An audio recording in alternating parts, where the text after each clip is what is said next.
to stand up strong, think the truth about themselves, to understand what went wrong. I know we can find a way. I know we can find a way. I know we can find a way to stand up, stand up, stand up.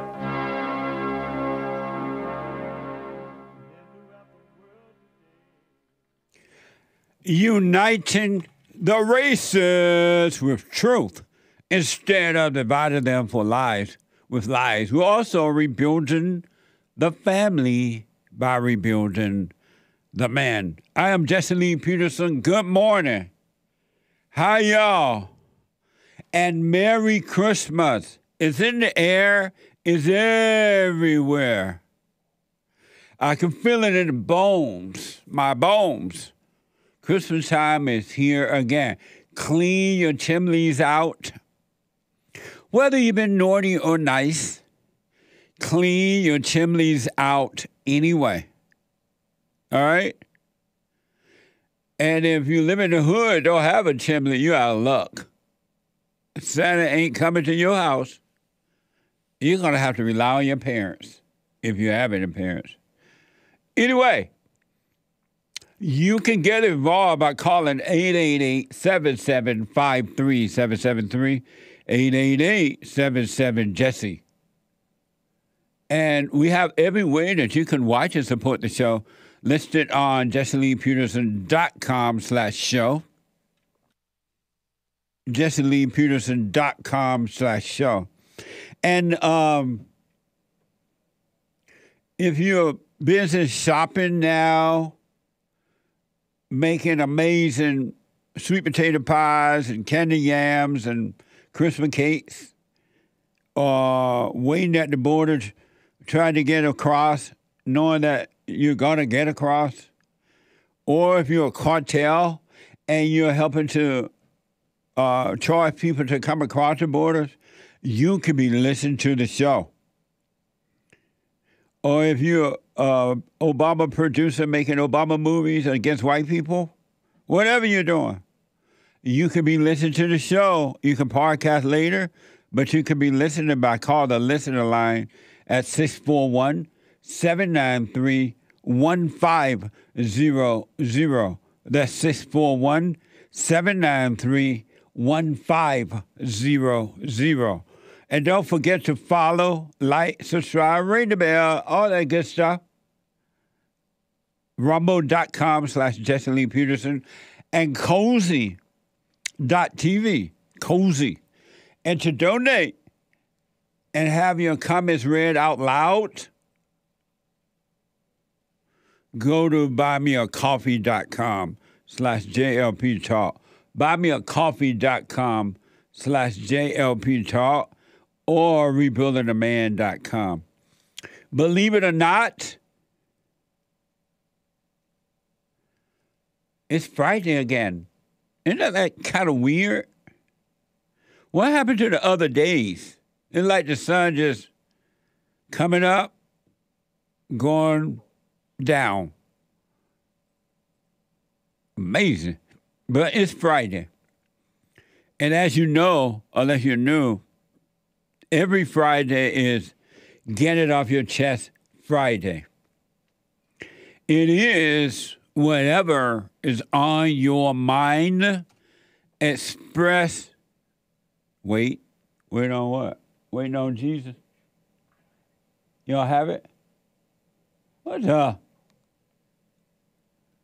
Let me go see what's going on. Lord have mercy. I'll be back.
So here it is. We got it.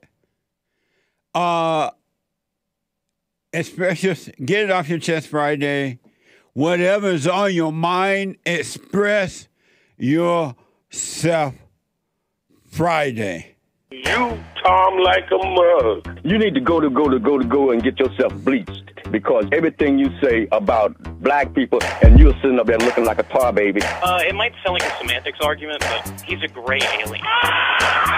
I wonder if he's been smoking pot. If you can keep your head when all about you are losing theirs. And while I did get out early, I hope you're not finished. Maybe there's a challenge in your life that you've been trying to overcome. If you can meet with triumph and disaster and treat those two imposters just the same.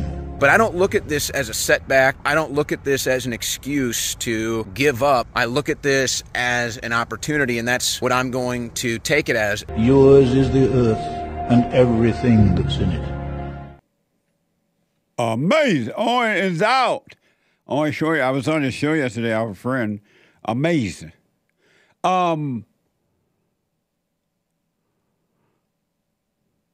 So, if you should overcome the world, work on yourself and overcome the world and be in it but not of it, and that is so 100% possible. If you should overcome the world and be in it but not of it, it's going to be amazing what you're going to see. It's going to be mind-blowing. And what most people don't realize, because they're like in the world too, the world is insane, meaning people of the world. Just to get it straight here, people of the world are insane. Not the earth itself. The earth itself is fine. The physical earth is fine, but the people of the earth are evil, pure, unadulterated evil. And it's crazy. And it's interesting in that we've been told to be in the world but not of it, and that you can. And then a lot of Christians, they read the Bible, they quote the Bible, and they say, I'm in the world, but I'm not of it. And then so much part of the world is not even funny. And they lie to themselves. You could be in this world and have paradise on earth while everyone around you is going insane. And believe me, anyone that has anger, anyone that has anger, fear, doubt, loneliness, emptiness, think of themselves as poor, rich, or whatever, are insane. You're insane. All angry people are insane. And I want to say, look around you, you'll see it, but you can't see it if you're a part of it. You cannot, you will not see it if you're a part of it, because it starts inside of you first. You got to overcome the insanity inside yourself. Then you'll see it clearly outside of you, inside of others. And you will be protected from it without your effort. I can't, though I clearly understand it now. So I have to communicate with you, so I'm using words. I'm consciously using words, right? I can't believe that I'm looking at a genocide upon white people in America. I knew it was happening in other white countries because we reported on it in South Africa and other part of the Western world. But to outright see it in America, when on one hand they say, well, we're not supposed to discriminate. We're not supposed to do this to people. And they're outright doing it to white people. They are committing genocide. You can't hide. You're committing genocide against white people. And all races, it seems, at least they're not speaking out loud about it if they understand it, all races seem to be willing and too happy to go along with committing genocide upon white people. All races. I don't hear the Jewish people speaking out against it, the Palestinian people, the Muslim, the liberal whites. I don't see the blacks. I don't see or hear any other race of people speaking out against the genocide upon white people. I keep seeing this commercial on Fox Station Network where they promote, and I forget their numbers as I says, however many years there's been a genocide or something against Jews, anti-hate hate or something against Jews, blacks, Muslim, they say, and somebody else. White people not even mentioned. I mean, there is a genocide upon white people in their own country, in their own land. And then if a white person does mention it about how they're being attacked, they automatically get rid of them so fast you forget them. You forget that they existed. And I've seen that through the years. I remember there was a white man who owned I guess it was a baseball team or a basketball team here in L.A. And we reported on it years ago. And somehow or another, he got mad at some black girl that he was either dating or had been dating or sexting or something. And he was jealous of her hanging out with other black people, black basketball player. And he said something about it. They turned him into a racist real fast and got rid of him and his team. And we haven't heard hide nor hair of him since. How come? I really want to know, why is this permitted?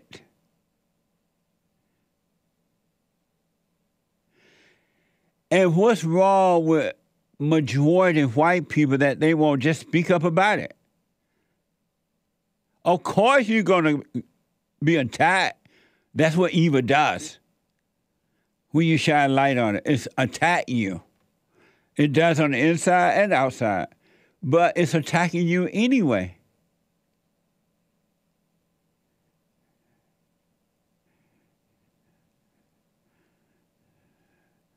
It's attacking you anyway.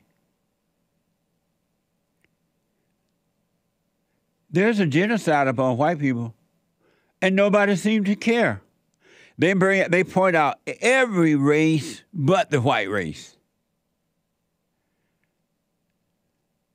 I was interviewing a nice lady the other day, a Jewish lady who had babies when she was 60. She had 7 twins. And I'm sorry, I don't remember your name, but she admitted, yeah, it's happened to the white, but she wouldn't say it in the beginning. But it's like so wide open and wide done, and yet so ignored in the white man's world. It's like somebody come to your family members or something come to town to visit for vacation. Like, oh, I want to stay with you for a week or two. All right, how long? For 2 weeks. Okay, you can stay here 2 weeks. And then the 2 weeks are up, and they want to stay there extra longer. And you say, no, They get mad. And then they eat up all your food.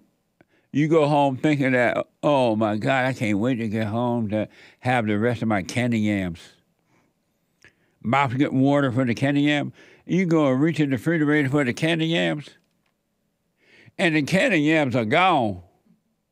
You're like, you ate my candy yam. You want to throw them out right then and there.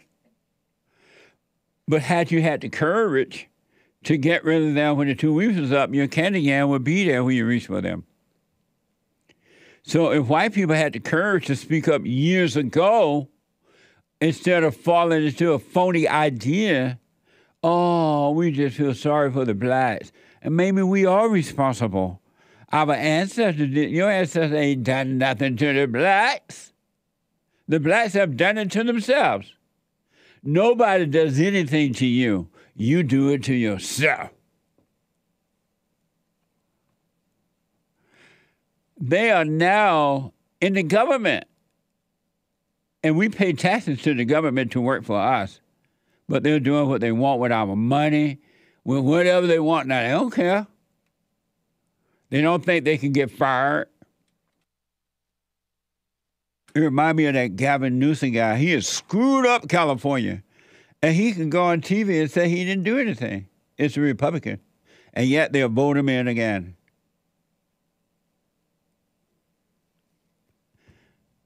Amazing. So even the government is discriminating against white people. New York Post. Boston Mayor Michelle Wu. Or Yu. Is it you or Wu? Wu. Wu. It's Wu. Wu is not dreaming of a white Christmas. This is so-called mayor of a city. She's not dreaming of a white Christmas. And invite concern in the Boston mayor holiday party, specifically for elected of colors, was mistakenly sent by an aide to all members of the Boston City Council. So according to this report, this woman going to have a Christmas party, but it's not for white people. White people not invited. It's only for the elect colors. Watch this from ABC. Tonight, Boston's Mayor Michelle Wu admits that a mistake was made in an invitation to a holiday party. Members of the Boston City Council received an email invitation to what's called a gathering of electeds of color. Not all members of the council fit that description. I think we've had individual conversations with everyone so people understand that it was truly just an honest mistake that went out in typing the email field, and I look forward to celebrating with everyone at the holiday parties that we will have besides this one as well. So it is my intention that we can again be a city that lives our values and create space for all kinds of communities to come together. The mayor apologizing for any confusion that the original email created. That's all she has to do is apologize, right?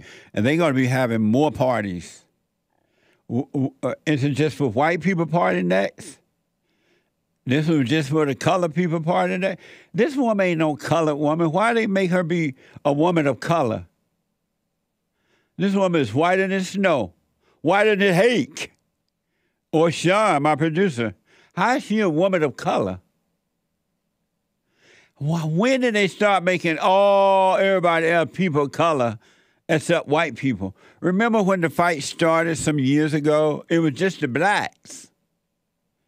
But now everybody is of color except white people. How did that happen? Wu ain't of color. And they said she married to a white man. Wu ain't of color.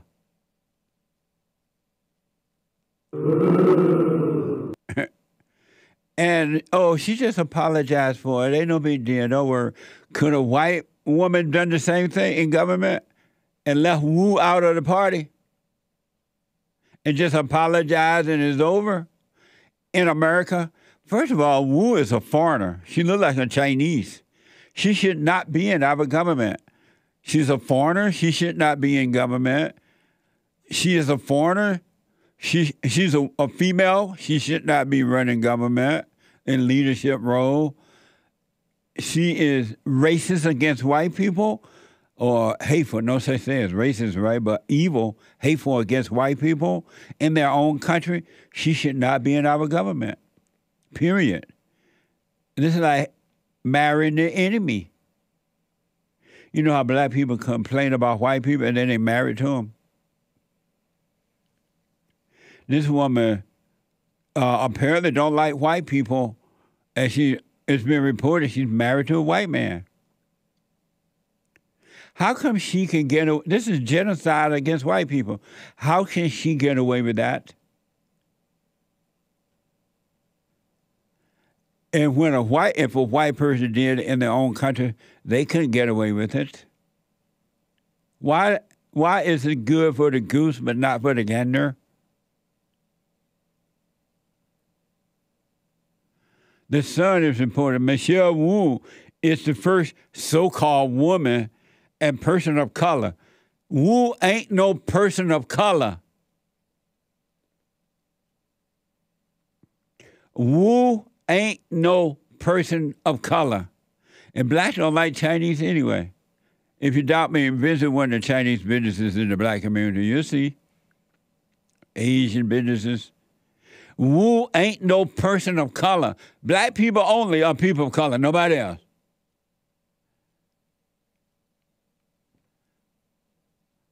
Just like saying a man is a woman when he's not, a woman is a man and she's not. Wu ain't no person of color. Wu is white looking, or whatever the Chinese color it is, they are. They look white to me. A little brownish or something. But she ain't no person of color.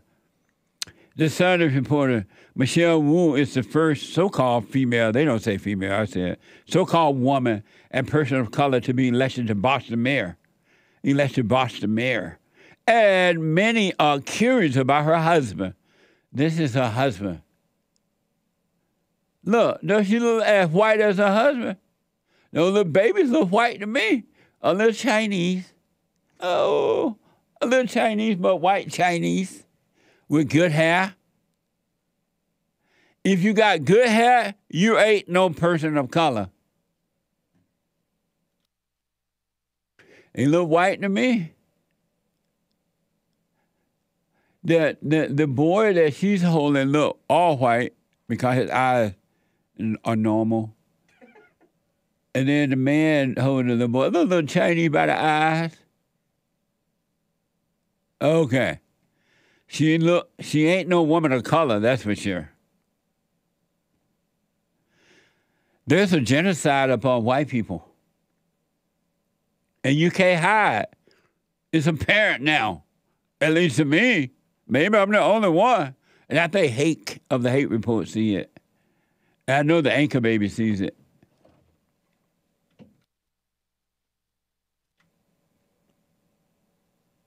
Here's the so-called Mayor Wu when she first got elected from ABC. Watch this. Next guest has made some history, becoming the first woman and the first person of color to be elected mayor of Boston. Before her, every single mayor in the city's 200-year history has been a white dude. Now, one of my sons asked me the other night if boys can be elected mayor in Boston. That's sad. And they think that's funny. They have been, and they will again someday, but not tonight. That's amazing. You know, that's not amazing. I'm a millennial, and lately there's a lot of misinformation out in the world. Strong emotion, face similar situations. Many of our school buildings are quite historic. I've lived this whole year starting in March. Some of the residents who need it most. Send that female back to China. Let her be a mayor over there. Doing that up talk. That's that up talk. Play that again. I want y'all to see the up talk from the millennial. Next guest has made some history, becoming the first woman and the first person of color to be elected mayor of Boston. Before her, every single mayor in the city's 200-year history has been a white dude. Now, one of my sons asked me the other night if boys can be elected mayor in Boston. That ain't funny, you stupid people. That's evil. They have been, stupid. And they will again someday, but not tonight. That's amazing. You know, I'm a millennial, and lately there's a lot of misinformation out in the world. Strong emotion, face similar situations. Many of our school buildings are quite historic. I've lived this whole year starting in March. Some of the residents who need it most. Up top. Send Wu back to China. I want my country back. White people, why don't you? Oh, no, do what you want. Do what you want.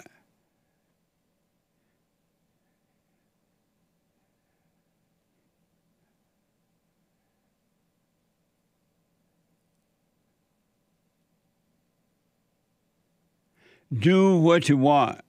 But there's a genocide upon white people in their own country.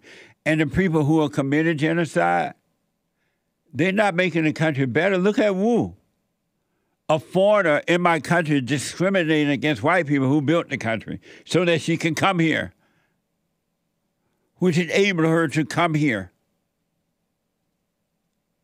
Where's the love? Where's the appreciation? When did you stop thanking white people for making an amazing country so you can come out of your asshole country into their country and say thanks? But you come in and you turn on them and they don't say anything.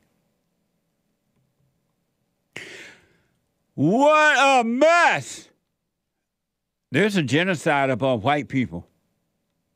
This whole thing that y'all see going on, occupation of land and all that mess they're saying, it's a genocide upon white people in the universities, in entertainment, in the churches, in everywhere. That's a genocide upon white people. Just like I warned you about South Africa coming to America, I'm warning you, there's a genocide upon white people in America, a Christian country.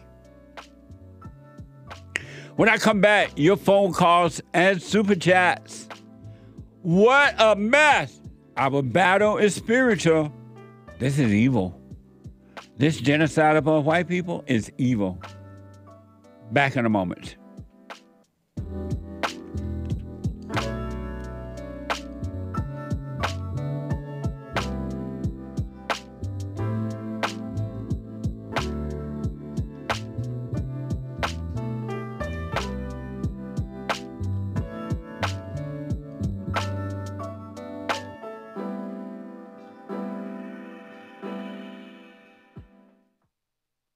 You can't run from evil within yourself or outside of self. You got to deal with it.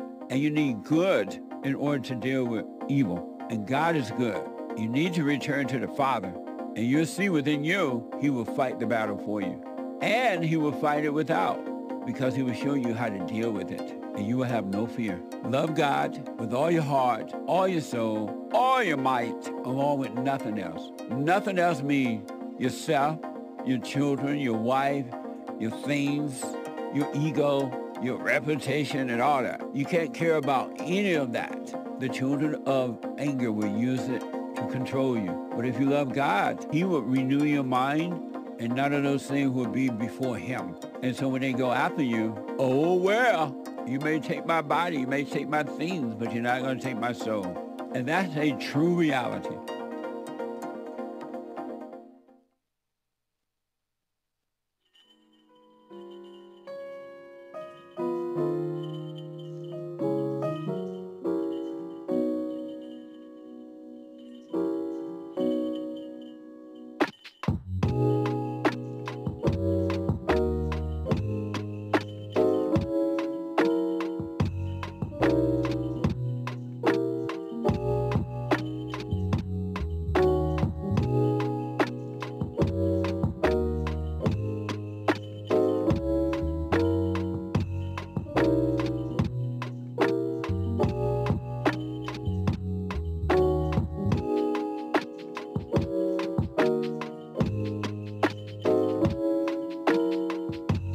Colored people, you can't hide. You committing genocide on white people.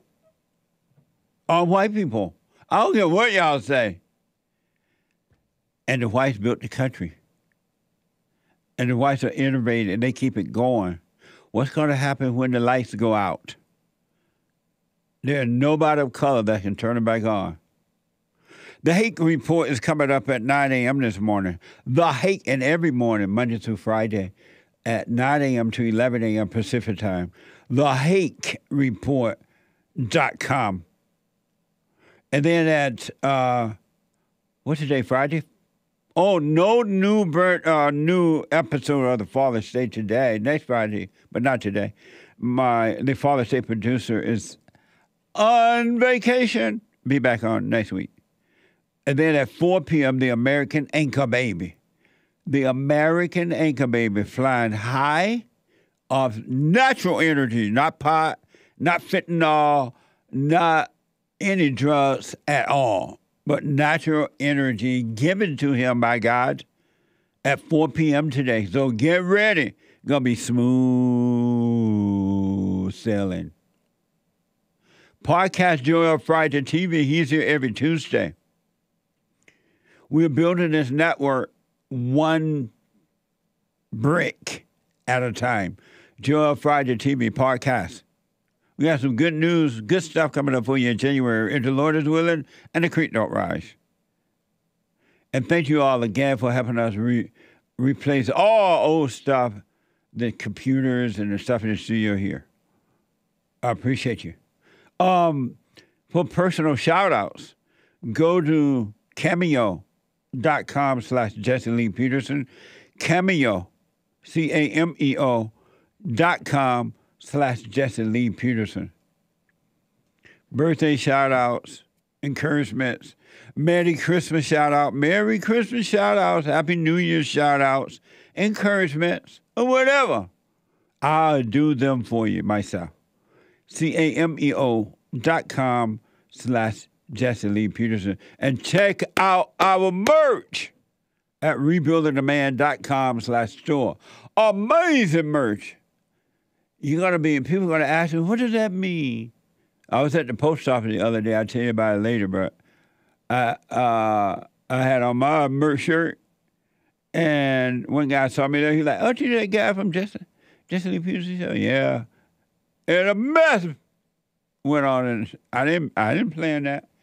People in line, some old black women and others. Anyway, rebuildingtheman.com/store. Amazing merch. Coffee mugs, T-shirts. What the? Amazing. All that. All right. Let me go quickly to the phones.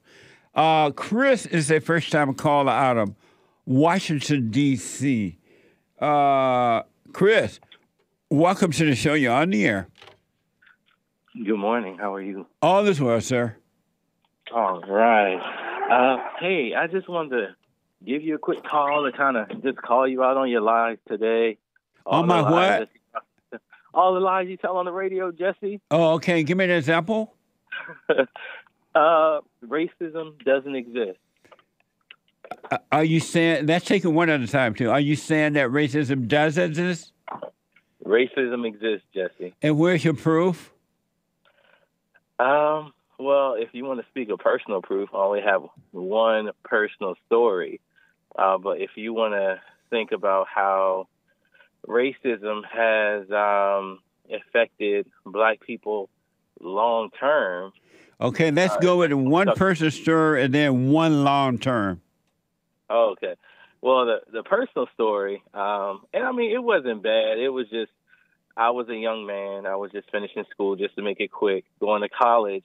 And I was working at a grocery store, and a white lady told me, I don't need to go to this all-white college. I need to go to college with my own people. I'm not going to feel comfortable going to an all-white college or majority white college. And, you know, that was a little racist. A college is a college, so why should we be concerned about race? And why did you call that racism rather than maybe she was concerned because what she said is true? How is that true? A college should be a college, so education shouldn't be determined or factored by your skin color. So that which one are you more comfortable at? An all-black college or a white one? It shouldn't matter. I'm comfortable wherever. But which one are you most comfortable with? I'm not comfortable with any of them.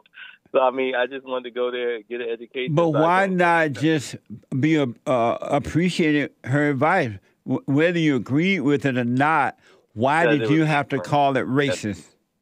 Because that's what you call race. Because she was telling me not to go to school based on the color of my skin and based on the color of somebody else's skin. That's a textbook definition of racism. If a black woman had told you the same thing, would you have called her racist? Yeah. I would say she's ignorant. Amazing. Michelle Wu didn't invite white elected people to the Christmas party. Is that racism? Who didn't? The mayor of Boston. Oh, yeah. I mean, that's obviously driven by racism. I mean, but you have to understand racism is a commodity in our society. And so when real racism happens, it gets overlooked because we use it as just such a ploy, and it doesn't have the same power that it has. What's commodity? What do you mean? How is it used as commodity? Somebody uses it to their advantage to play the victim. You mean like, I see what you're saying. That's what the so-called black civil rights people done, huh? They used it as a commodity. No, they did not. It was actually cases of racism, like lynching going on, Jesse. And when you say, why you say they did not use it as a commodity? Because they got rich from it. They became they got jobs in the government and became so-called black. Hold on. They became so-called black leaders as a result of it. How come they didn't get commodity? Why don't you call this stuff commodity? Jesse, jobs in the government, that's one of you. They became the black people leaders. Why don't you call this stuff commodity? There's no such thing as black leaders to be. Now, if you want to say this, what do you mean there's no such thing as black leaders? Because the whole idea of just having a black leader based on the fact that you're black is ridiculous. Al Sharpton is not a black leader? Who? Al Sharpton. Al Sharpton is a self-appointed leader. Is he a black leader? Let me tell you something, Jesse. Being black has nothing to do with it. Is Al Sharpton a black leader? He's not. Al Sharpton is a self-appointed leader, and is he a black self-appointed leader? No, his cause, and I guarantee. Is he a black self-appointed leader? He is an African. He's a black man who leads, and he claims that he's leading against truth. He's leading for truth and against injustice. Is he a black self-appointed leader? He's a black. I guess so. Is he a black self-appointed leader? I would agree. He's a self-appointed leader. Is he a black self-appointed leader? I guess so. Benjamin Crump is too. Is Al Sharpton a black self-appointed leader? He's a black leader, yeah. Is Jesse Jackson a black leader? Not anymore. Is he a black leader? He's a black man. But was he a black leader before? I guess he retired. I don't know what he's doing now. Was he a black leader? Yes, he was more than just a black leader. This man had a serious chance of becoming president. What? He had a serious chance. He did a decent job in the primaries to become president, Jesse. Was he a black leader? Technically, that's the thing. That's no, not necessarily. Jesse Jackson was not a black leader? Yeah, I would say he led for black people who were discriminated against. Was Jesse Jackson a black leader? In some certain, yes, I guess so. Was that commodity? No. Oh, that wasn't commodity. It couldn't have been, Jesse, because they had real Jesse. It was you can just say, I mean, for that point. Was that commodity? No, it was not. He didn't use that to. So if he had not used the word racism, would he have become a black leader? Yes. How? Because discrimination exists. Racism is only one form of this because discrimination existed in the country. How does Jesse Jackson make his money? He was a pastor who was able to organize. How does Jesse Jackson make his money? He was a pastor who organized effectively. Organized what? Organized against discrimination. Discrimination against what? Against all types of injustices. It had more to do. Like what, for example? And you. Like what, for example? For example, the civil rights movement. For example, what? What'd you say? The civil rights movement? Yes. What do you mean the civil rights movement? What do you think? What do you think? Civil rights isn't black and white. Civil rights was for black people, Asian people. What are civil rights? Civil rights are liberties that civilians should have. Like what? And that works. Like what? Like the ability to go to be freely and go inside and conduct commerce in any store that you want. And so you should, as a black person, you should be able to go into the white man's store and conduct business. If he didn't want you in there, you should have the right to go in anyway. You should be able to go into any store. Should you be able to go into the white man's own private business if he didn't want you to? That's a difficult question, Jesse. How's that difficult? Honestly, because for the most part, yes. So let's just say white people own grocery stores. And they say, I don't want you in my privately held grocery store. Right. And we don't have any. The whole thing, we wouldn't have had that if black people were given a fair shot in America. We would have our own grocery stores to go to. Should black people be allowed to go into the white man grocery store that he built if he doesn't want you to? If it is, I'll say this: if it's items that are a necessity, then yes. Should black people be allowed?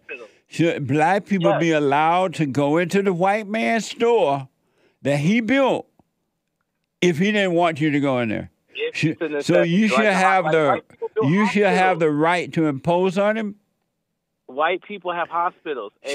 No, you're jumping all over the place. Let's deal with one thing at a time, because I got to move on. Should black people be allowed to go into the white man's store that he built, private business, if he didn't want you in there? If the goods and services there are a necessity to sustain life and other things, then yes. If outside of that, should the black man be allowed to go into the white man's store if he didn't want you in there? Under certain protections of the law, yes. Should the black man be allowed to go into, black people be allowed to go into white business, the white man's store, if he didn't want you there? Under certain protections. Why can't you answer the question? But if it's a necessity, yes. Why can't you answer that question?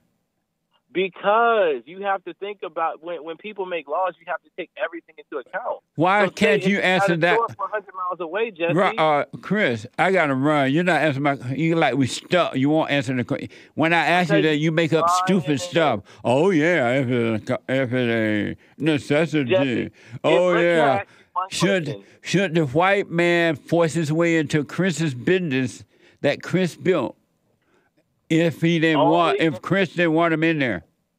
If Chris, I didn't ask you about any ifs. If the fraud didn't have a glass ass, he wouldn't have broken when he jumped. You keep lying. You keep being a racist. That you lie.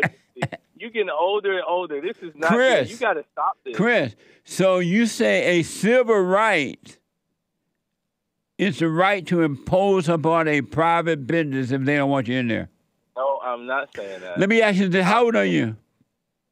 I'm 39 now, Jesse. What's wrong with especially black men, what's wrong with the blacks that they still keep their eyes on the white man and want his stuff and accuse him rather than just going off doing their own thing and stop looking at somebody else? What's wrong with the blacks that, especially your age, what's wrong with the blacks that they're still doing that? Donald Trump. I ain't asking you about Donald Trump. I'm asking you about the blacks. It's not, I'm telling you right now, Jesse, white people are where they are because they receive subsidies that black people could not receive, especially after World War II. Chris. It's not equity in America. Chris, call me again, but I appreciate you at a stumbling block here. I can't, but you sound like a nice guy. Call me again. Oh, my God. Goodbye. Bye. They get stuck. Why not keep the conversation flowing? They make them all, if you notice, they put all this extra stuff in the middle of the conversation, like roadblocks. They put in circumstances that are not happening. Black people, before the Civil Rights Movement, black people were doing just fine. Thank you. They had family. They had businesses. They got along with the whites, those that wanted to. They had babies. They worked. They didn't blame. Older black people didn't want to be a part of that mess called the Civil Rights Movement. They're like, don't get about that. Mother change. Go sit down. Chris, another Chris out of first time call out of Virginia. Chris, welcome to the show. You're on the air. Jesse, it's a pleasure meeting you. Thank you, buddy. I just wanted to call in. I want to thank you so much for your support for the white community. Saying everything that the white people should be saying. This is the white man's country. I completely stand by that. I'm a huge Trump supporter, and I just wanted to come in. I know you have limited time, but I just wanted to come in and say thank you for all you do and say on your podcast. How old are you? 20. And are you speaking up? I've done my best, but every time I have, they try to take my job. White people have tried to take my job. Black people have brainwashed white people to the point where I've almost lost my job, almost lost where I go to college because of me standing up for what I, believe in. Well, you don't have to do it at work because you're not at work to help nobody. You're at work to make money. No, it's been on social media. Oh, I see. Okay. Well, thank you, man. And listen, don't be afraid so that you can do it. Let go of anger so that you can speak up at the right time with the right words given to you by God. So don't get angry at them. You're dealing with evil. And if you get angry at evil, you become like what you hate. I know. And you don't. The last caller you had was the complete basket case, because the truth nowadays, even they've brainwashed white people to the point where they are making them fire people based off of the truth. Yeah. Be wise out there, one step at a time. All right. Yes, I appreciate you, Mr. Peterson. All right, buddy. Thank you. You got to overcome fear. Everybody has fear. Everybody. God did not give you a spirit of fear. Fear comes from Satan. Fear is evil. Anyone that has anger has fear. Overcome the anger, you can overcome the fear. This fear is a child of anger, which is of the devil. And don't let anyone tell you that anger is good. Anger, look at the world. The people of the world, they're angry. Look how mean and nasty and jealous and envious and strife and revengeful they are. They are evil. The nature is evil because it's of the devil. Super chat. Super. Someone bought a coffee saying, looking forward to church on Sunday, Jesse. Red heart emoji. Let the edification begin. Thank you. I appreciate it. Church fellowship at 11 a.m. for all, at 11 a.m. Pacific time and 2 p.m. Eastern time. Go to rebuildingtheman.com/church. And doors open at 10:30 a.m. Pacific time. Thank you. Evgeny Crosby with the Diamond. Jesse on the War Room with Owen Schroyer. Amazing. It was so good. Welcome back, Owen Schroyer. You are amazing. I'm going to interview him. I can't wait to. I want to see how he dealt with it and what he learned from it. And it was an amazing. Check him out. It was really, really fun yesterday, too. He is an if person. Amazing. Marcus with the coffee. Trump Peterson 2024. All the way. The Great White Hope. Let me see what the Great White Hope has to say today. Speaking of Trump. I love the First Amendment. Nobody loves it better than me. Nobody. Right on. Use it more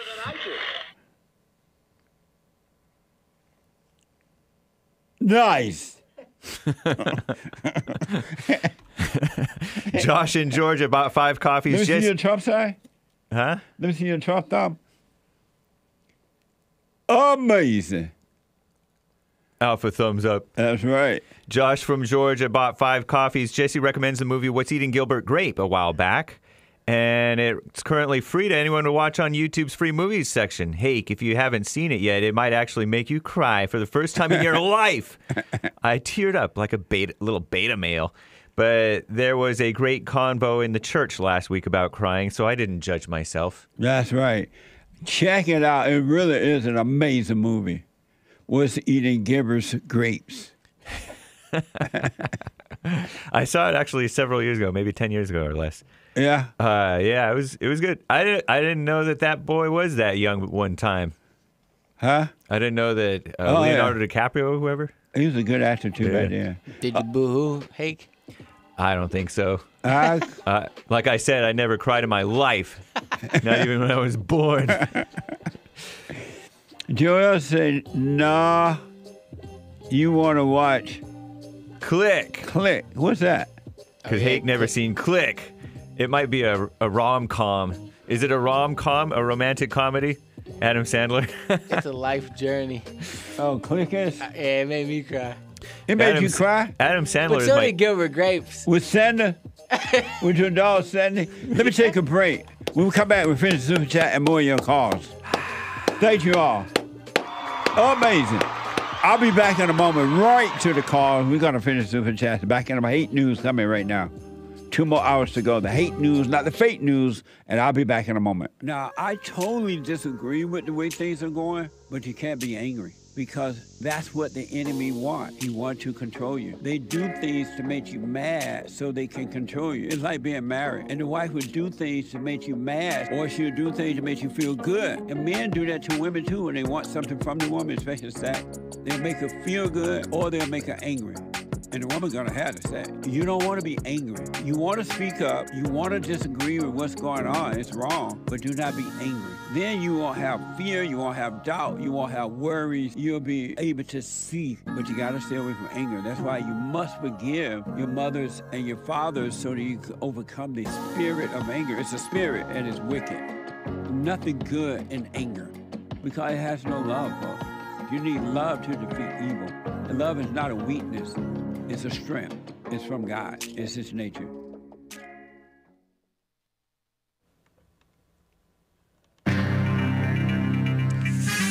A whole lot of mess going on in the world. This is the end of hour 1 of the Jesse Lee Peterson Show. It is Friday, December 15th, AD 2023. Stay tuned for hour 2. JLP will be right back to your calls. The lines are full, guys. The lines are full, but he will get to you. But first, fake news, not fake news. Pray for the airline passengers. CNN, Commie Nonsense Network, that is, reports some of America's legacy airlines are hiring aggressively and adjusting flight schedules to accommodate staffing shortages because they imposed the vax, so a whole lot of people left that world. Well, actually, that may be part of it. I don't know the whole reason. Staffing shortages as they prepare to fly around 2.8 million passengers per day during the end of the year holiday rush with Christmas, New Year. That'll be quality service, right? Psh, hirings in a hurry. Israel drama. The evil Biden administration has signaled U.S. support for Israel's military campaign is waning on the decline. U.S. support. Amid heavy bombardment of Gaza, so says Commie Nonsense Network. So-called President Crooked Joe Biden says he wants Israel to transition, wow, that's not a good word, transition, to a lower intensity strategy. After more than 18,000 Palestinians have been killed in the Gaza Strip in less than 3 months. The mounting casualties have contributed to a rift between evil Joe Biden and the Israeli Prime Minister Benjamin Netanyahu, I personally like him, maybe I'm wrong, who said in a statement that Israel will continue to fight against Hamas until absolute victory. The U.S. National Security Advisor Jake Sullivan, another snake, is traveling to the occupied West Bank today to demonstrate continued U.S. support while also pressing leaders about civilian casualties. Vax propaganda, I'm shaking my head. Watch out for this. The scared woman-led, not Christian woman, CDC, says that there is an urgent need, quote-unquote, to boost vaccination coverage across the United States due to increasing levels of respiratory disease. Is that RSV? Around 7 million fewer adults have gotten their flu shot so far this season compared with the last virus season. Overall uptake is about 36% for both adults and children. So flu shots? According to this CDC data, vaccination coverage for the China virus is also low. Just 17% of adults and about 8% of children. Children getting their latest shot. Oh, I support that, YouTube. Only around 16% of adults ages 60 and up have gotten the new vaccine for respiratory syncytial virus, RSV. Respiratory disease activity in the United States is the highest in the South. Watch out, Southerners. Be safe, be healthy, get your exercise and sunshine. Wash your hands. Give personal space. But quickly rising in northern states, too, amid the, according to health officials. The evil EU, not just the UN. CNN says the European Union opened the door to membership talks with Ukraine on Thursday, a move Ukrainian unchristian President Volodymyr Zelensky called a victory for all of Europe. How? The decision to open up so-called accession talks with Kiev sends a strong message to Russian President Vladimir Putin, following concerns about Western allies faltering in their support for Ukraine. Still, some long obstacles stand in the way of Ukraine joining the evil EU. The country must undergo a rigorous process to ensure economic stability and a functioning democracy. And it could be years until full membership is attained. Ukraine was accepted as an EU candidate state nearly 2 years ago, but has held ambitions to join the bloc for more than a decade. And a storm's blowing through. Potent storm, powerful storm, is expected to unload heavy rain and flooding in the East Coast this weekend. Watch out, East Coasters. Exact track and strength become clear today. Moves through Florida into the southeast Saturday. Early next week, plenty of rain will continue to drench the mid-Atlantic all the way through New England. Forecast shows strong wind gusts, coastal flooding. So be careful, people. Be safe. I'm James Hake. Now back to JLP.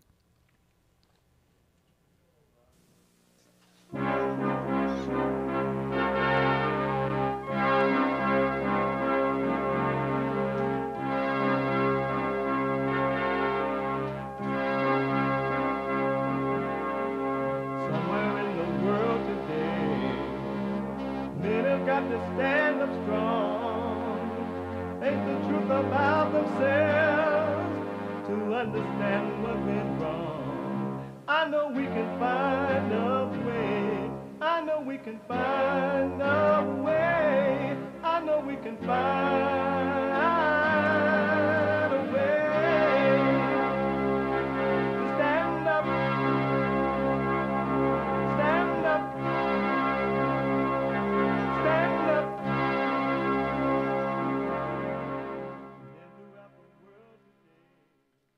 Uniting the races with truth instead of dividing them with lies.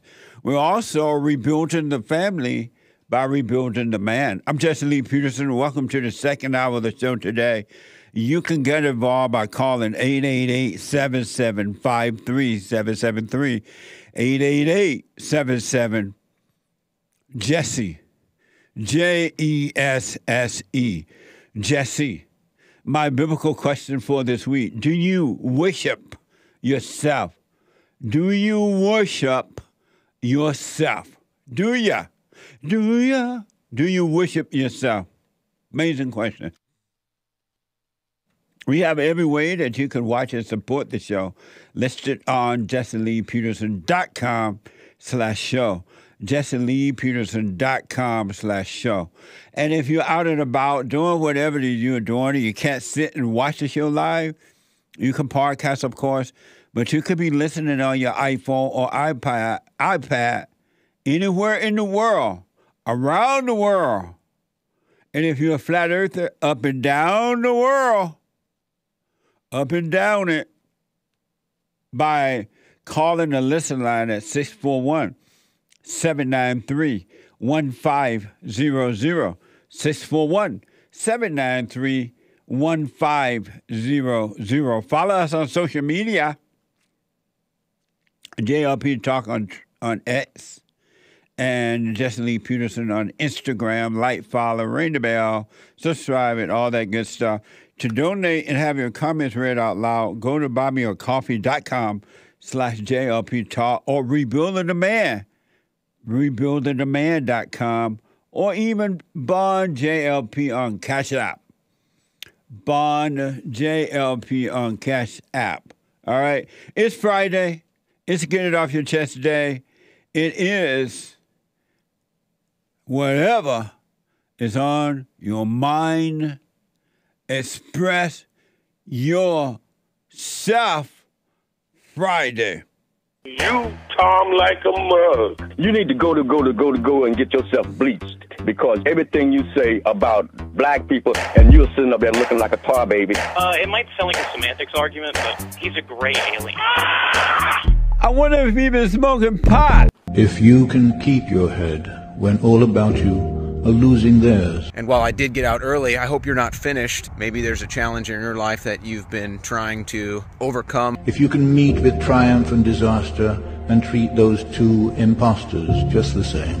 But I don't look at this as a setback. I don't look at this as an excuse to give up. I look at this as an opportunity, and that's what I'm going to take it as. Yours is the earth and everything that's in it. Amazing. Amazing. So I said in the first hour, there's a genocide upon white people in America and all of the Western world, but definitely in America now, in my country. I'm right here witnessing it. And then everybody crowd by genocide on everybody but the whites. It's like they're being left out. And I played you a soundbite from that stupid female Boston Mayor Michelle Wu, or Yu, whatever her name is. She needs to go back to China. How she discriminated against the whites by inviting the elected people of color to the party, the so-called holiday party.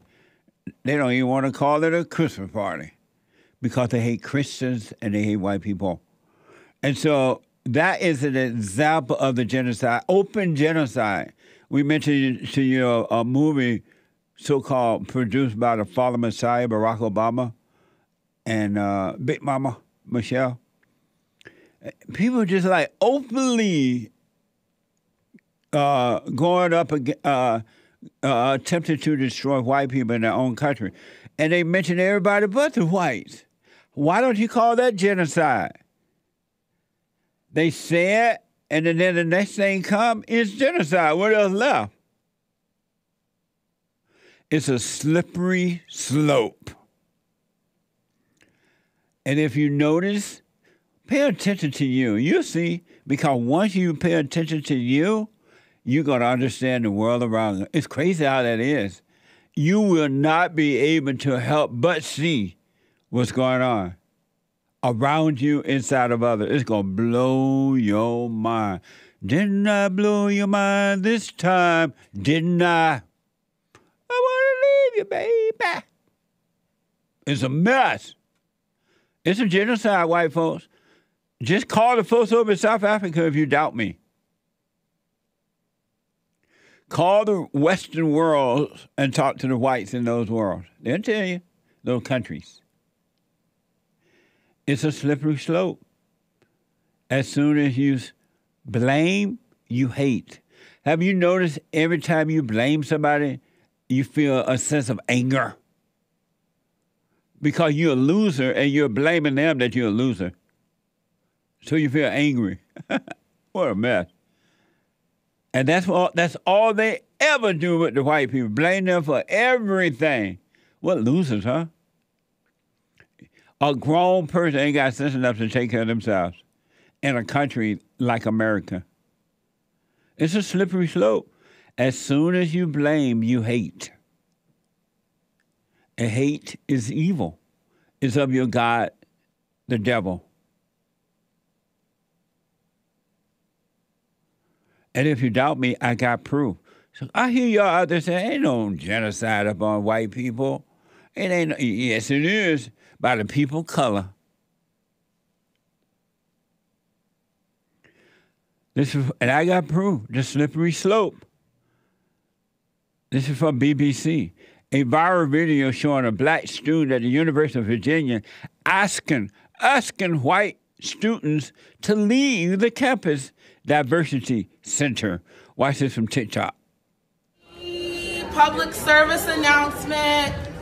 Excuse me. If y'all didn't know, this is the MSC, and frankly, there's just too many white people in here, and this is a space for people of color. So just be really cognizant of the space that you're taking up, because it does make some of us POCs uncomfortable when we see too many white people in here. It's only been open for 4 days, and frankly, there's the whole university for a lot of y'all to be at, and there's very few spaces for us. So keep that in mind. Thank you. And they applaud it.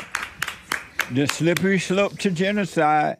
Look at that old black evil woman, female. That's evil. That's evil. And they applauded evil. Would they have applauded if a white woman, a girl had gotten up and said the same thing? Would there have been an applaud? Slippery slope to genocide. The human heart is evil and revengeful.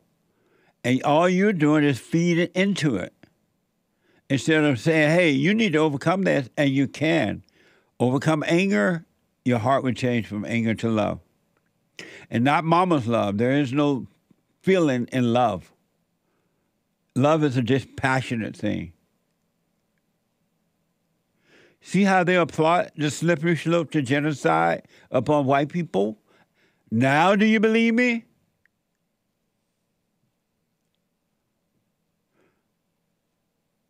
Y'all better watch out. This is not funny. This is evil. And white people, it's doing you no good to be quiet. Just what would happen, you think, if all white people, a majority of white people, start speaking up? What would the people color do then? They can't fire all of you. You own the business. Black people don't start businesses. What the?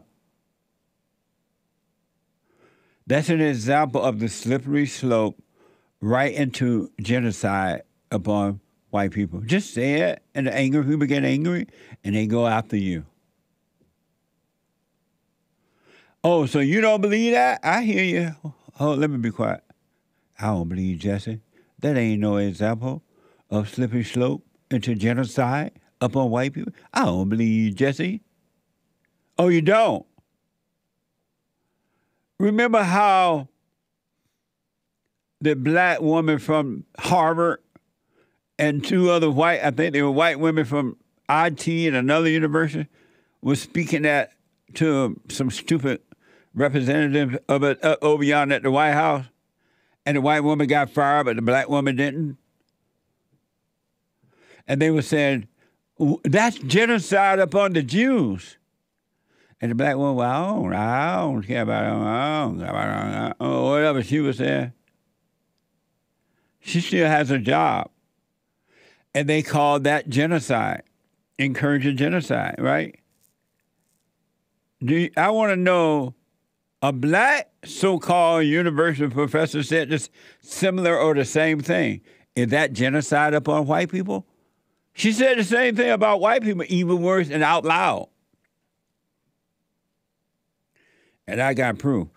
This is just another example of the slippery slope toward genocide upon white people in America and in the Western world.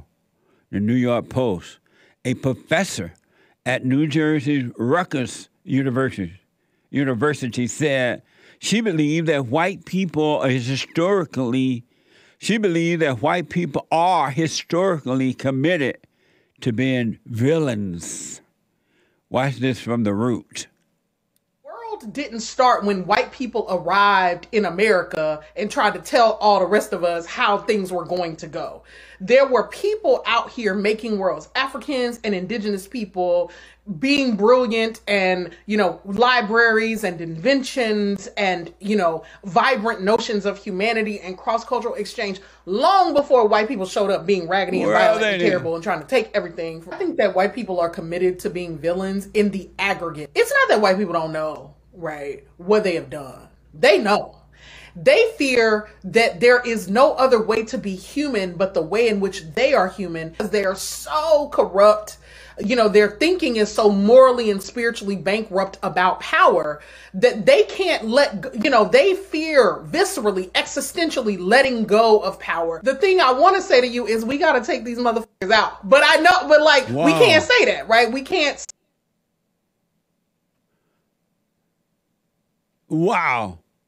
We got to take these MFers out. A black liberal female said that. Angry, evil, hateful. Is that a slippery slope to genocide upon white people? Do you believe it now? I just gave you some more proof. Do you believe it now? Could a white so-called professor sat up and said the same thing about the blacks?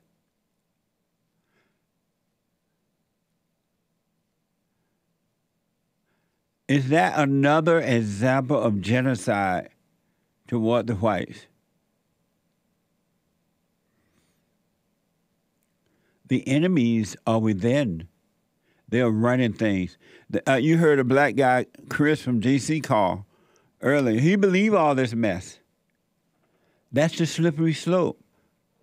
You believe it, lies, you get angry, and then genocide. People of color, you can't hide. You are guilty of genocide.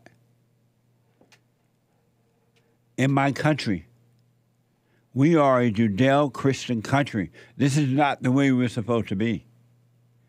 But the white people are giving up their own country. They are giving up their own country.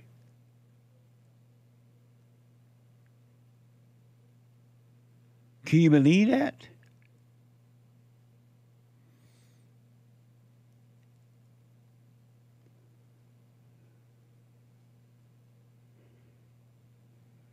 Amazing. And if you think, I got one more example, because I know a lot of people, what Jesse up there talking about genocide upon white people? This is what you were saying that's happening to the Jews and the blacks and the Asians and everybody else. And you don't even have any proof of that, but we have all proof, many proofs, many items to show you that it happened to the whites. And they built the country. I have one more I want to show, just in case. You like how fentanyl and you just can't believe it.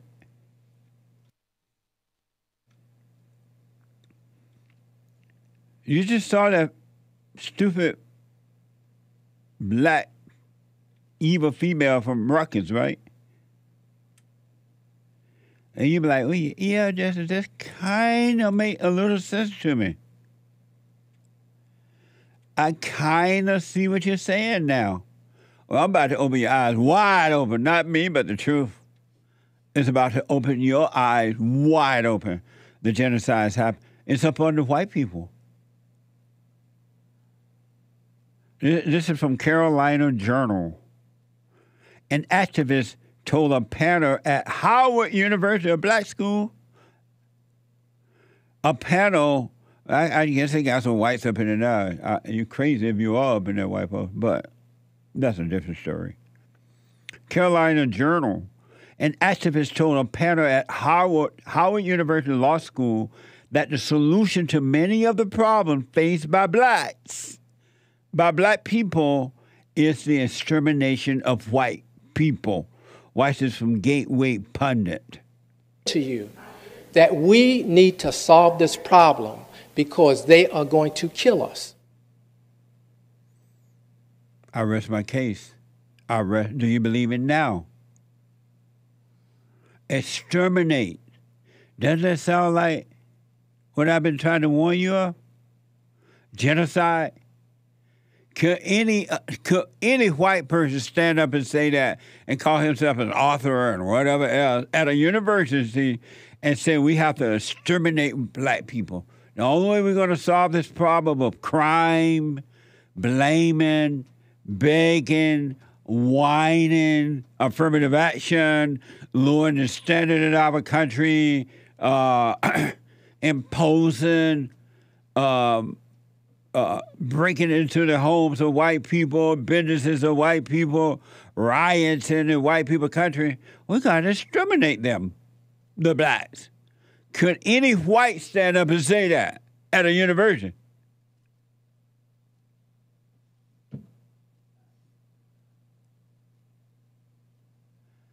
Could any white stand up and say that?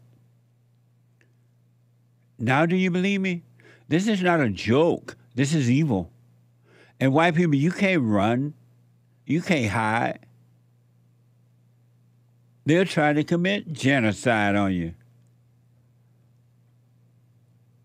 And they're convincing young people that that's what it needs to be done.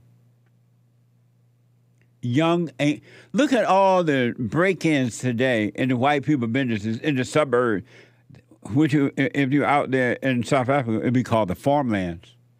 So we're using the suburbs in the United States. It's the farmlands. They're going out there. The battle is good versus evil. It ain't physical. Angry people are controlled by evil. Their hearts are wicked. And Christ said himself, do not trust an angry person. An angry person is a murderer. And he said the color. He said an angry person is a murderer. Mama, think about all the mamas that the people who gone and apologized to mama. You popped out of mama womb. And you said, Mama, I'm sorry for resenting you, after you mustered up a little courage to do it. And you went and forgave her. She built an army against you. Your own mama. What do you think other people are going to do to you with anger? You've been warned. Now what you going to do? Are you going to speak up? Are you going to get involved? Are you going to vote these people out of government? Are you going to say no? Or you just run? All you have to do is just say no. And they're gonna call you names and all kind of stuff. Oh, okay. Now I'm changing my mind because you called me a name.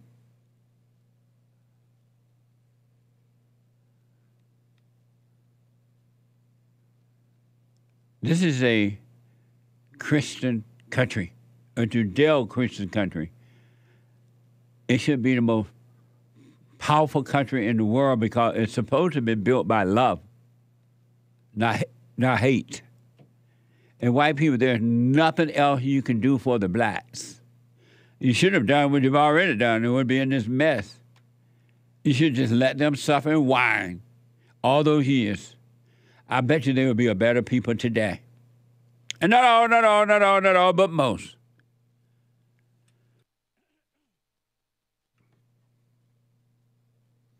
May God have mercy on my country. It ain't about color. And they made up all these fancy names and civil rights. Ain't no such thing, no civil right. You don't have a right to go into someone's private business if they don't want you there. And they're not wrong for not wanting you there. That's what they want. That's what they want. They made it. If they don't want your money, they have a right not to want your money. Duh.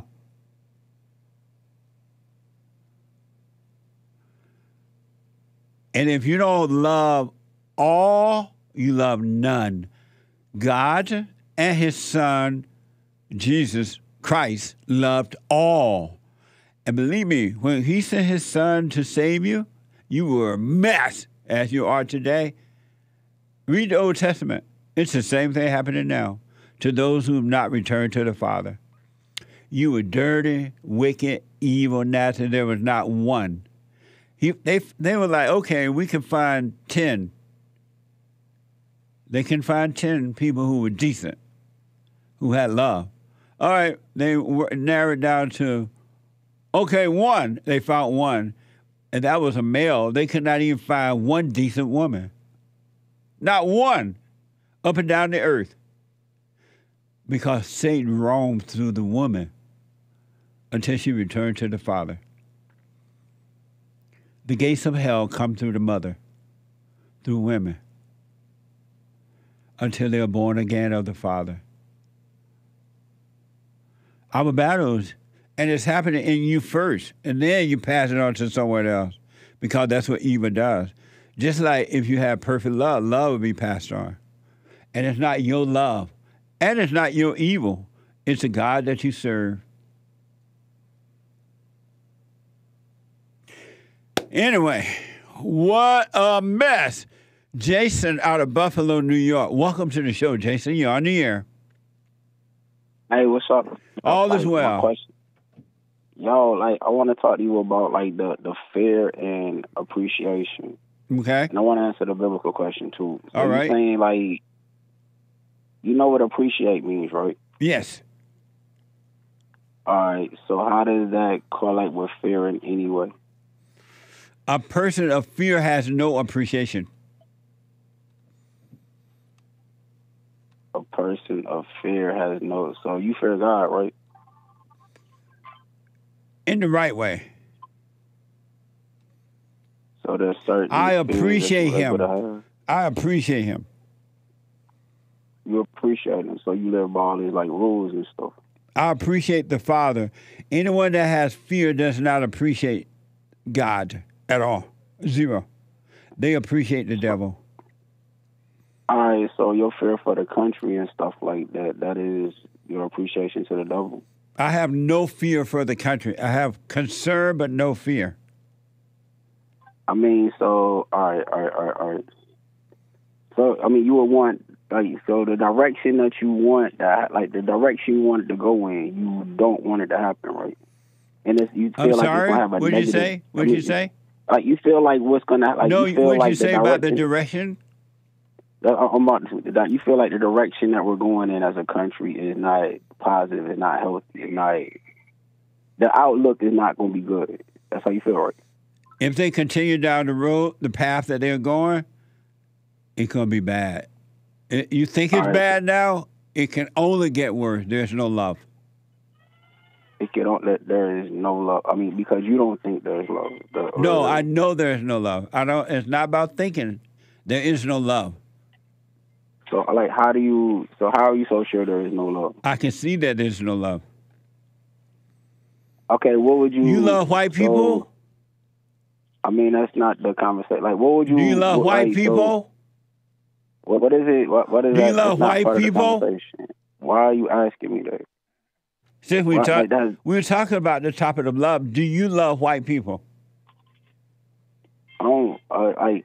I'm not a loving type person. Do you love white people? Not a word. I don't love. I'm not a loving type person. Love is not a word in my dick. Love is not a word that I use. It's not a... I guess it's not a form of endearment. The way that you're talking about love, I don't.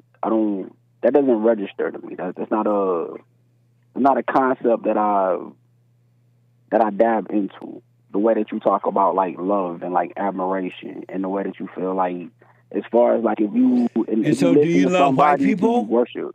I mean, it's I don't love... I'm not a loving person. Do you love white people? I don't love, period, dude. How about white people? Word. I'm going to say no. That goes for everybody. I'm not a loving see, I rest person. my case. How can the world get better when there's no love? I mean, so what do you mean by love? What is it? What do you mean by love? Well, you don't have it. You would not understand it. So, I mean, so help what's me your understand next question? Then help me understand it. You hear that? I know. I ain't going to help the devil understand love. Are you crazy? Then help me. No. I mean, it's not just for me, though. You inform other people. I ain't going to help the devil understand. You don't give your enemy your secret weapon. So your outer space and outer time, God, love is your secret weapon. The thing that you can't produce, or the thing that's not consistent, or that you can't lean on it. You can't if you speak to him, he's not gonna speak back. It's not your non-responsive spirit is what you gonna base everything on. Did you say outer space and outer time, God? Yeah. What do you mean by that? That's what he said. What do you mean by that? He is not.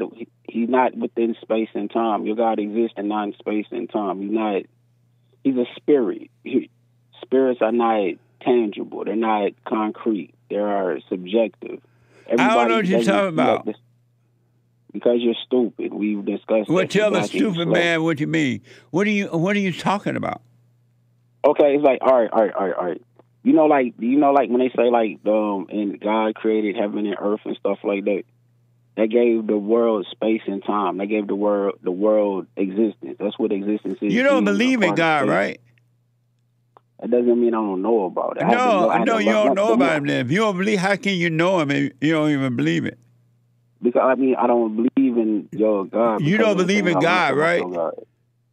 I don't believe in your God. Am I right? Are you a Christian? No, I'm not a Christian. Are you religious? I'm not religious. I'm more astrological. I believe in like the stars and stuff. That's where your religion came from. Which star you believe in? Oh, I don't know. My sign is a Cancer. I'm a Cancer with an Aries moon, so that means I'm very combative. I like to like. You a combative? In the social combative. You know what combative is? Argumentative, like not. See, you're a traditional type person because you mad at the world because it's not what you saw from before. No, I'm not. The type of person that you say I'm the type I am? Person that changed the world. Yes, you are. What? You believe in a star? You think you can change the world? What? Jason, thank you, man, for your call. I appreciate it. I got to take a break. Back in a moment. There's a line open now, 888-7753-773. When I come back, your phone calls and super chats. Back in a moment.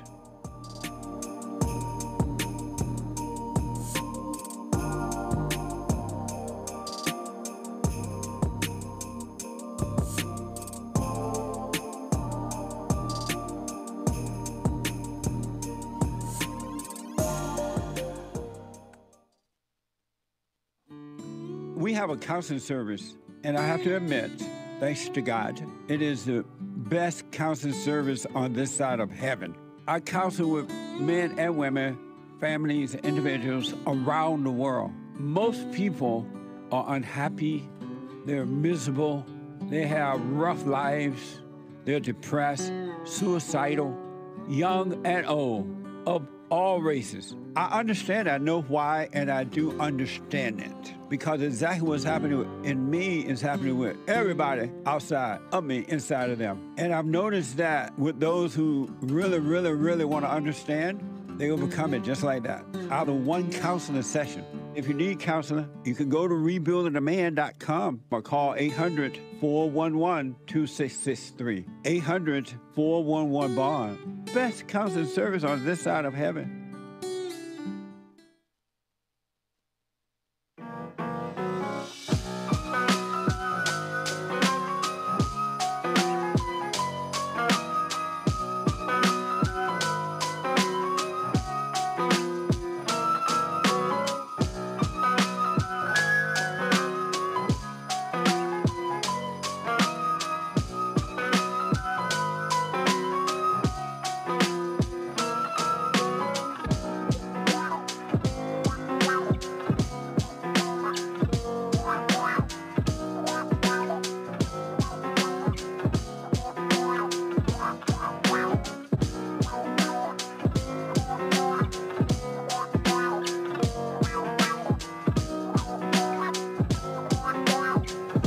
Merry Christmas, y'all. Merry, Merry Christmas. It's a time of giving. So we are a nonprofit, at least the organization is. Bond, Rebuilding the Family by Rebuilding the Man for 35 years, I think, 34, 35 years. Make your donation tax deductible at rebuildingtheman.com. Help us get our work done. Rebuildingtheman.com or call 800-411-BOND. 800-411-2663. And don't forget to check out, subscribe, and follow the JLP Radio Network on YouTube and Instagram. Hurry, hurry, hurry. Don't walk. And yes, I will sign the books. There are so many people ordering the books, and they're like, well, make sure you sign them. I do. I sign all the books, and whomever you tell me or ask me to sign them to. From Rage to Responsibility, my first book, amazing.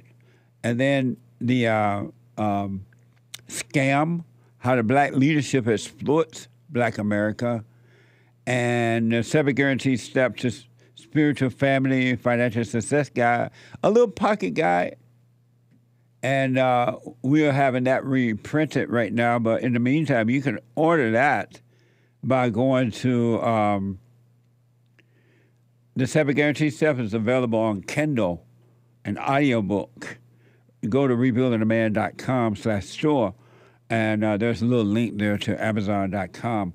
And I'll let you know when the paperback is done printing. All right? And last but not least, The Antidote. Healing America from the poison of hate, blame, and victimhood. Amazing. Amazing. And I will sign them again. They're all amazing. The person that does the scheduling for counseling, and we're very backed up with counseling, but we're taking them on, is on vacation Christmas. But he'll be back next week. And so if you have requested counseling, be patient. He will contact those who have left contact information for counseling. He will contact you next week. I think he's back on Monday, or no later than Tuesday, but I think Monday. So be patient.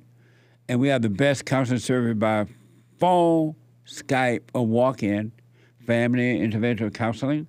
Go to rebuildingtheman.com, rebuildingtheman.com, or call 800-411-BOND for counseling.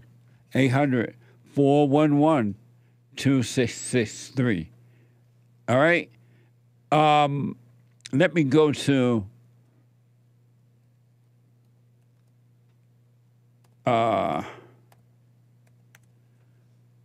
Rob out of Wyoming. Let's see here. Rob, thanks for calling. You're on the air. Thanks for taking my call, Jesse. Yes, sir. I have a question, and it boils down to when to fight back and when to let things go. And I guess I could give you a specific example. So I got a big dental bill for something that was, almost 2 years ago, out of nowhere. And part of me says you got to just let this go, or you got to pay it. And the other part of me is like, well, this is unjust. And you got to voice your concern, and you got to argue. And it's difficult to know what to do. And there's a lot of cases like that. Somebody lies about you, somebody disrespects you.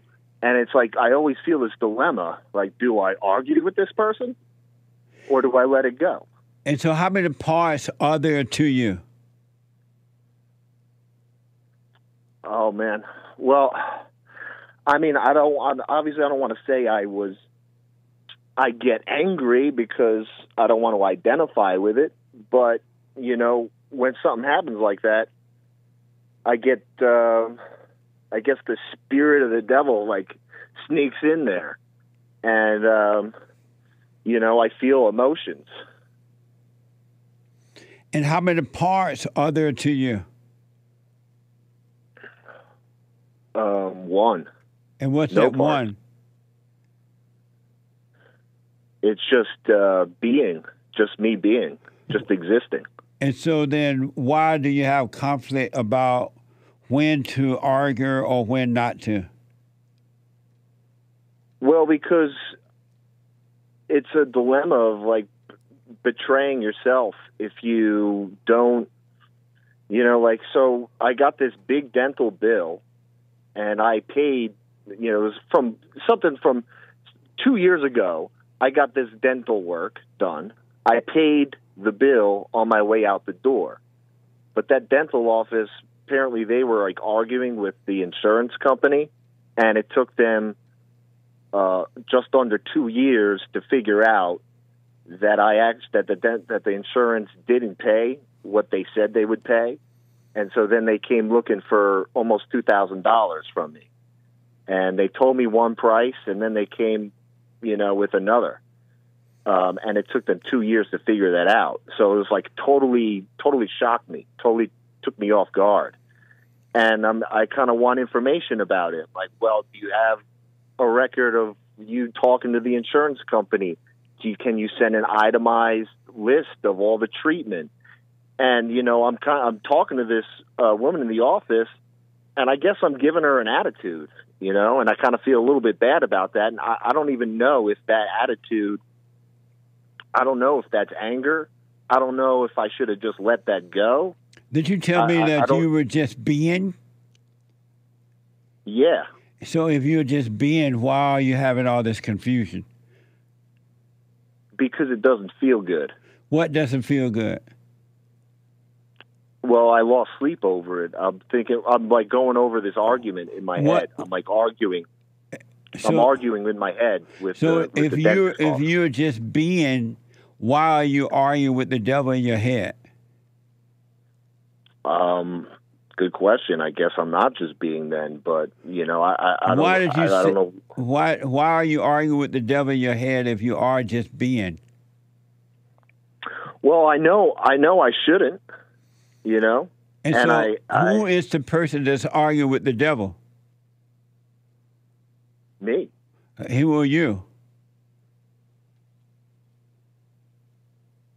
I don't know. I guess I'm somebody that's got a bank account to watch over. I gotta watch out for my money. Who is the you that's arguing with the devil? Yeah, somebody that's concerned about money. That's what it is. So, and what does that person look like? That's concerned about money, that's arguing with the devil, that's being. It looks like a stressed out person that's that's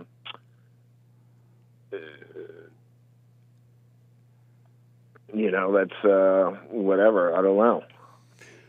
I mean, I'm a bald guy. I don't know if that's what I look like. What good is it doing you to argue with the devil or the people at the dental office? It doesn't. Here's the thing. I don't think it does me any good. So why do it then? Well, they did scratch off $500 off the bill, but that's still like a lot, and I still don't think I should pay it. And it's like, what good is it doing you to argue with the devil in your head or the devil in someone inside of others? It doesn't do me any good. So why do it? I don't even notice because I don't notice it happening until it happens. When will you start paying attention to what's happening inside of you? I don't know, Jesse. I do the silent prayer every morning, every night. I never miss a meditation. I never miss a prayer. It's not a meditation. It's an observation. But when will you start paying attention to what's happening inside of you and stop identifying with it? Well, what do you call it when that kind of a feeling comes through, an emotion comes through? I don't have to identify with it. I get it that I shouldn't identify with it, and I shouldn't say I got angry. And you ask, what do I call it? Yeah, because evil. It doesn't seem evil. Evil. Yeah. Why you keep identifying with evil as though it's you?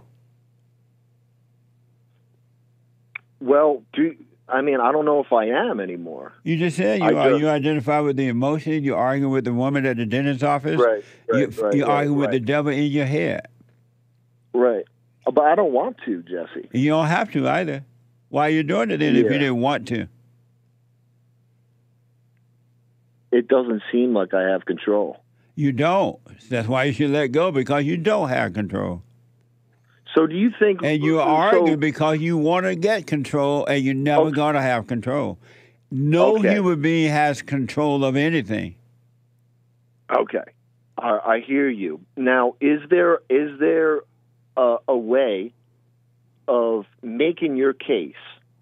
If you feel somebody did something wrong to you, or is giving you a bill that you shouldn't pay, or lied about you, do you in any way stand up for yourself? Can you stand up for yourself without being evil, without being angry? And who is it that you're standing up for? Well, you got to watch out for your money. Practical. It's just a practical concern. Like, you can't, if somebody comes at you with a bill, Jesse, you owe $2,000 from this dental work that from 2 years ago, and you already paid for that. But why now not just back. stay calm and just deal with this situation? Right. Are you the situation? Right. No, that was a question. Are you the situation? No. Then why do you make yourself a part of the situation? Why not just let it be a situation, stay calm, and just deal with it? Right. No, that was a question.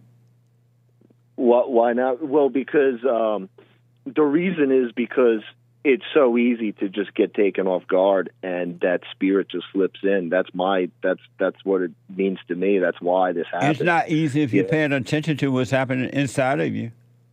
So do you think even making this call to you, even talking about it, is a mistake in a certain sense? Because no, in fellowship, you're looking for the truth.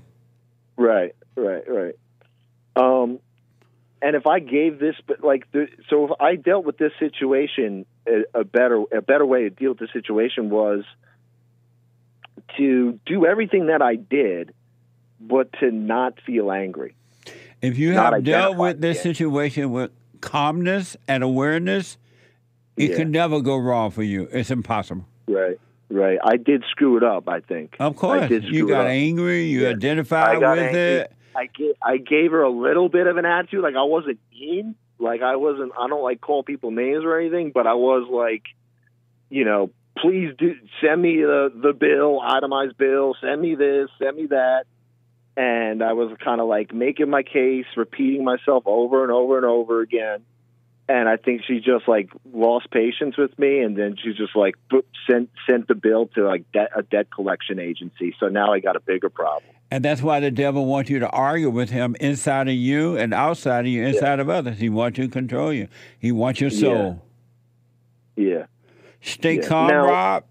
And now that you realize what happened with this situation, don't judge yourself. Don't feel bad.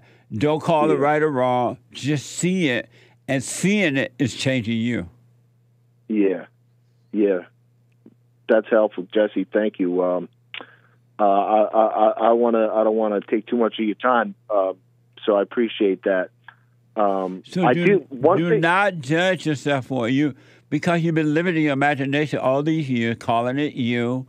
You've been living in anger, calling it you. You didn't know. So now you're starting to discover you're not your thoughts, you're not those feelings, the so-called good ones or the bad ones. You're not in control of anything. You're just a living being. So just, oh man, I screwed that one up, I overreacted. But don't make it a big deal. Don't argue with it. Don't accuse yourself. Don't do anything but see it. And seeing it is changing it. Right. Thank you, Jesse. And don't blame the woman at the doctor's office. Don't blame anyone. It's all you are your own world, and you're gonna have to keep working on yourself so you can live from your world from within, and the world can't touch you. Right. Yeah, no, I know. She's just doing her job. I get it. I got to bill a bunch of people now because I got my own, my own business, but. And are you doing the silent prayer every morning, every night? Yes, sir. Stay with it. Yeah. No, it has been helping, but when something like this happens, And practice keeping your mind where your body is. And I'm telling you, it's in the present of life of God, of everything everything is done in the right way, but you got to stay present. Right. All right, Rob. Thanks, Jesse. Jesse, I if I could just say one last thing, it's just something that's been on my mind real fast. I saw this documentary on Hitler, Amazing. And he's a mama's boy. Yeah. He was obsessed with his mother. Loved his mother. All angry men, and they all are angry, mama's boys. And I was a little bit of a mama's boy too. Of course. If your producers looked up a little documentary about Adolf Hitler and his early life, I think they would run with it. Okay. Because it pretty much goes with everything that you say. That's what I'm trying to warn the people. Men and women must be born again of the Father. Life is about a return to the Father. Nothing else but that. And then life will happen on its own. Yeah. His father was out of the picture. Hitler's father died of like something, a heart attack, whatever, and then he was just obsessed with his mommy. Yep. Just totally obsessed with her. Amazing. And look what he did. Yep. Thank you, man. Thanks, Jesse. Have a good one. Have a nice weekend. All right, you too, buddy. Amazing. Super chat. Super chat. Are you blaspheme? Am I a blasphemer? Yeah. I hope not. What is a blasphemer? Somebody who highly disrespects and violates God. How you going to violate God? Like you call yourself God, that's maybe blasphemy. How's that blasphemy? I don't know. What? Super chat. Okay. Scotty Ben 1000 bought 3 coffees. Jesse, my dad is white and Mexican. He white. My mom is Filipino and Spanish. I came out brown while my brother came out white. But by the grace of God, my 2 kids are white babies. But look, we need white babies. But they look like me in the face. What the? I'm dreaming of a white Christmas. Christmas with a Santa with a blonde beard emoji and snowflake emoji. Nice. Amazing. Urinal Chills says, good morning, DRTs. How y'all? You got to know how to rumble. You got to know how to rumble. All is well. Good morning. He also says, yes, a dumb first caller. It's going to be a good day. Thank you. Thank you. Don't bash Chris in Washington, D.C. Yeah. What's up? Kid Combo 1.0 with a diamond. Misty making liver and onions for my birthday. Shh emoji and trash can emoji or recycle? Oh, no. Chinese takeout emoji. I love liver and onions. I can smell Grandmama cooking them now. Let me get up and go to the kitchen. You can have my helping. You don't like liver and onions? I don't know. You ever had it? I don't know. You, Hassan? No way. No way what? Never had it. Not doing it. Not interested? Where y'all come from? Thank you. California. That sounds like a Dr. Seuss thing, like green eggs and ham. I had green eggs and ham once in kindergarten. No way. Yeah, it was good. Liver and onions. I think it was food coloring. Yeah. What a mess. Thank you. WD41 donated a Ninja Genie. Oh, no, a Ninja Sled. A Ninja Sled. And said, have a great weekend, everyone. You too. Thank you. Siona Witt Sion bought a coffee. Evil is let loose in America in every way. Politics, everyday life, and just everywhere. Ever since Obama came into the picture, homosexuality rising stronger, and every foreign who has hate for this country is all of a sudden in politics. The fallen Messiah and Big Mama, the fallen Messiah Barack and Big Mama Michelle is a mess. I'm about to check out the movie. Hassan said he saw it and recommended I see it, so I'm about to check it out. Thank you, CR. What a mess. Matt bought 3 coffees. Thanks for speaking the truth. Also, feel free to tell your caller that asks why others haven't forgiven their mother for the hell she put me through. And forgive your father for letting children's mother put the children through the hell of the mother. You can tell the call that I forgave my parents 7 years ago and been praying the silent prayer after I wake and before I sleep, and have been living the perfect peace of the Father ever since. Also tell the blacks that they will exterminate themselves, for more black people have abortions than they white people. Amazing. Thank you. I appreciate it. And thank you, guys. I do believe that is all for now. Amazing. Thank you, thank you, thank you. Let me go to Anthony, out of a first-time caller out of Missouri.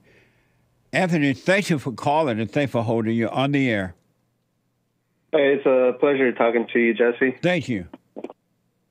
So with all the evil in this world, it's just crazy how Satan has almost everybody Not all, but most, right? But Satan has almost the whole world under a huge lie, which is about the way how God created Earth. So you could say that I'm a flat earther, but I try not to use the flat earth anymore. I try to go more with biblical sense because... Anthony, are you able to hold for me? I'll come to you as soon as I come back from this break. Yeah, that's fine. Hold on. Let me take a break. 1 more hour to go. Open Line Friday, the hate news, not the fake news. Do you know there are people out there that love the hate news?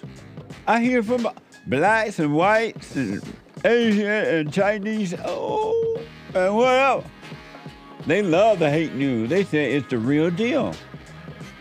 I'll be back in a moment. The hate news, not the fake news, is coming up now.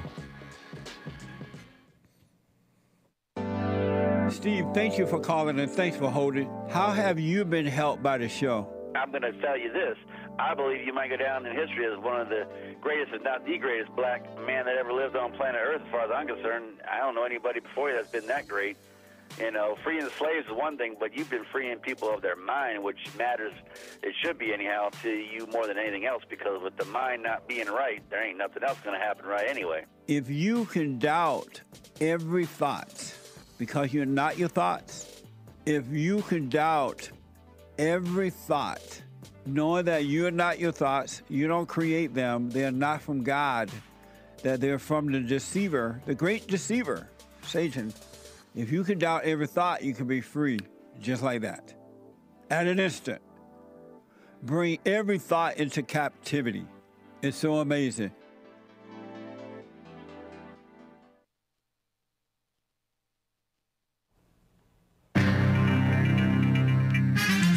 No fallen state happening today. No fallen state today, but American Anchor, baby. That's Nick Stream. Going to be live 4 p.m. Pacific time-ish. All right, 6 Central, 7 Eastern. YouTube.com/Nick Streams. Rumble.com/American Anchor, baby. DLive.tv/Gorgonzola with an H. And Twitter.com/Gorgonzola with an H. And he's also on Facebook. Nice. China train crash. A metro train collision in Beijing sent hundreds of commuters to the hospital on Thursday, according to the Commie Nonsense Network. It's fake news, not fake news, guys. The CNN. The collision occurred during the evening rush hour in the Changping subway line, extending to the northwest of the Chinese capital. A preliminary investigation found the collision was caused by a brake system malfunction and adverse weather conditions. One train came to an emergency stop due to slippery tracks in the snow, and another following closely behind crashed into it. The city's transportation authority said more than 500 people were taken to the hospital. Over 100 of them were found to have bone fractures, said officials. Speaking of medicine, pharmaceuticals for mothers' depression. CNN reports and shares this quote, "Innovations are only impactful if people can access them," communist buzzword, "and we will continue supporting the goal of broad and equitable access." Communist buzzwords. That's from the far left anti-white commie capitalist extremists Biogen and Sage Therapeutics. Or therapeutics? Therapeutics. The drug makers behind the first oral pill approved in the United States to treat so-called postpartum depression. The product, sold under the brand name Zurzuvae, is now available for doctors to prescribe. However, it will cost $16,000 per course before insurance, raising concerns about how many patients will be able to access it. Maybe just do the silent prayer, drink your water, ladies, get your sleep if you can, or just be still. The far-left female-run outlet The Skim reports on Kanye controversy. Today, the rapper, billionaire, and visionary Ye, formerly known as Kanye West, his slave name, which I prefer, Kanye West, is expected to release his latest album, Vultures, if he hasn't already, a collaboration with Ty Dolla $ign, with $ instead of the S in sign. This will be the Ye's Kanye's first album since making anti-Semitic remarks, no such thing, last year when he said he'll go DEFCON 3 on Jewish people. Death instead of deaf. At the album's listening party earlier this week, he wore what looked like a black KKK-style hood. Now critics are calling out artists like Nicki Minaj, Offset, Quavo, and Chris Brown. Hey, Chris Brown, the soft-spoken singer guy who hit Rihanna, fought with her, for being on the album and standing with Ye after his comments. The album's release comes amid a surge in so-called anti-Semitism, no hyphen, all one word to make it seem real, in the United States, with the evil Anti-Defamation League, ADL, anti-white, unchristian, reporting a 337% surge since the October 7th attacks, because the Jews are in the news. Mess in Congress yesterday. The House, according to the ladies at the Skim, passed an $886 billion defense bill with bipartisan, meaning evil, support a day after the Senate approved the measure. The bill has been months in the making, doesn't include restrictions in the Pentagon's abortion travel policy or transgender care, so-called care, provisions for far-right Republicans that they'd push for, but that doesn't include them. As for what the legislation does include, there's a 5.2% pay increase for so-called service members and Pentagon employees, expanded military partnerships in the Indo-Pacific, China's backyard. Also $300 million for Ukraine, separate from the $61 billion currently up for debate in the House. An extension of the controversial, meaning probably aiming towards reasonable, surveillance program. Oh, maybe not. That targets foreign nationals, also included the FISA thing. And the bill now heads to evil Biden's desk, who's expected to sign it. I'm James Hake. Now back to JLP, Hour 3.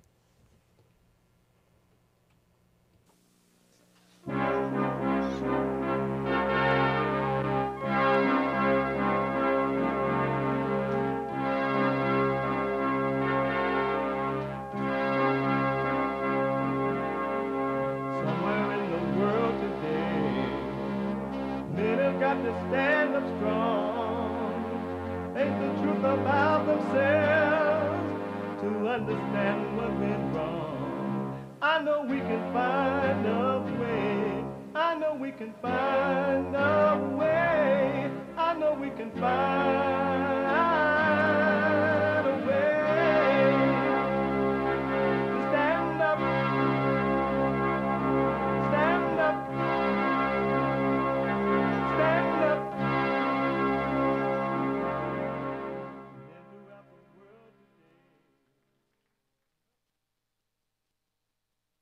Uniting the races with truth instead of dividing them with lies. We're also rebuilding the family by rebuilding the man. I'm Jesse Lee Peterson.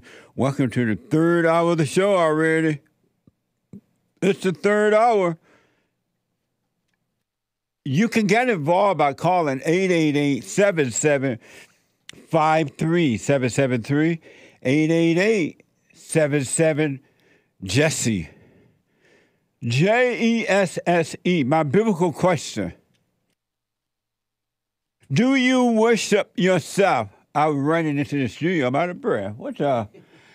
Do you worship yourself? Do ya? Do you worship yourself? We have every way that you can watch and support the show listed on JesseLeePeterson.com. And you can listen to the show if you're out and about and you just can't sit and watch it.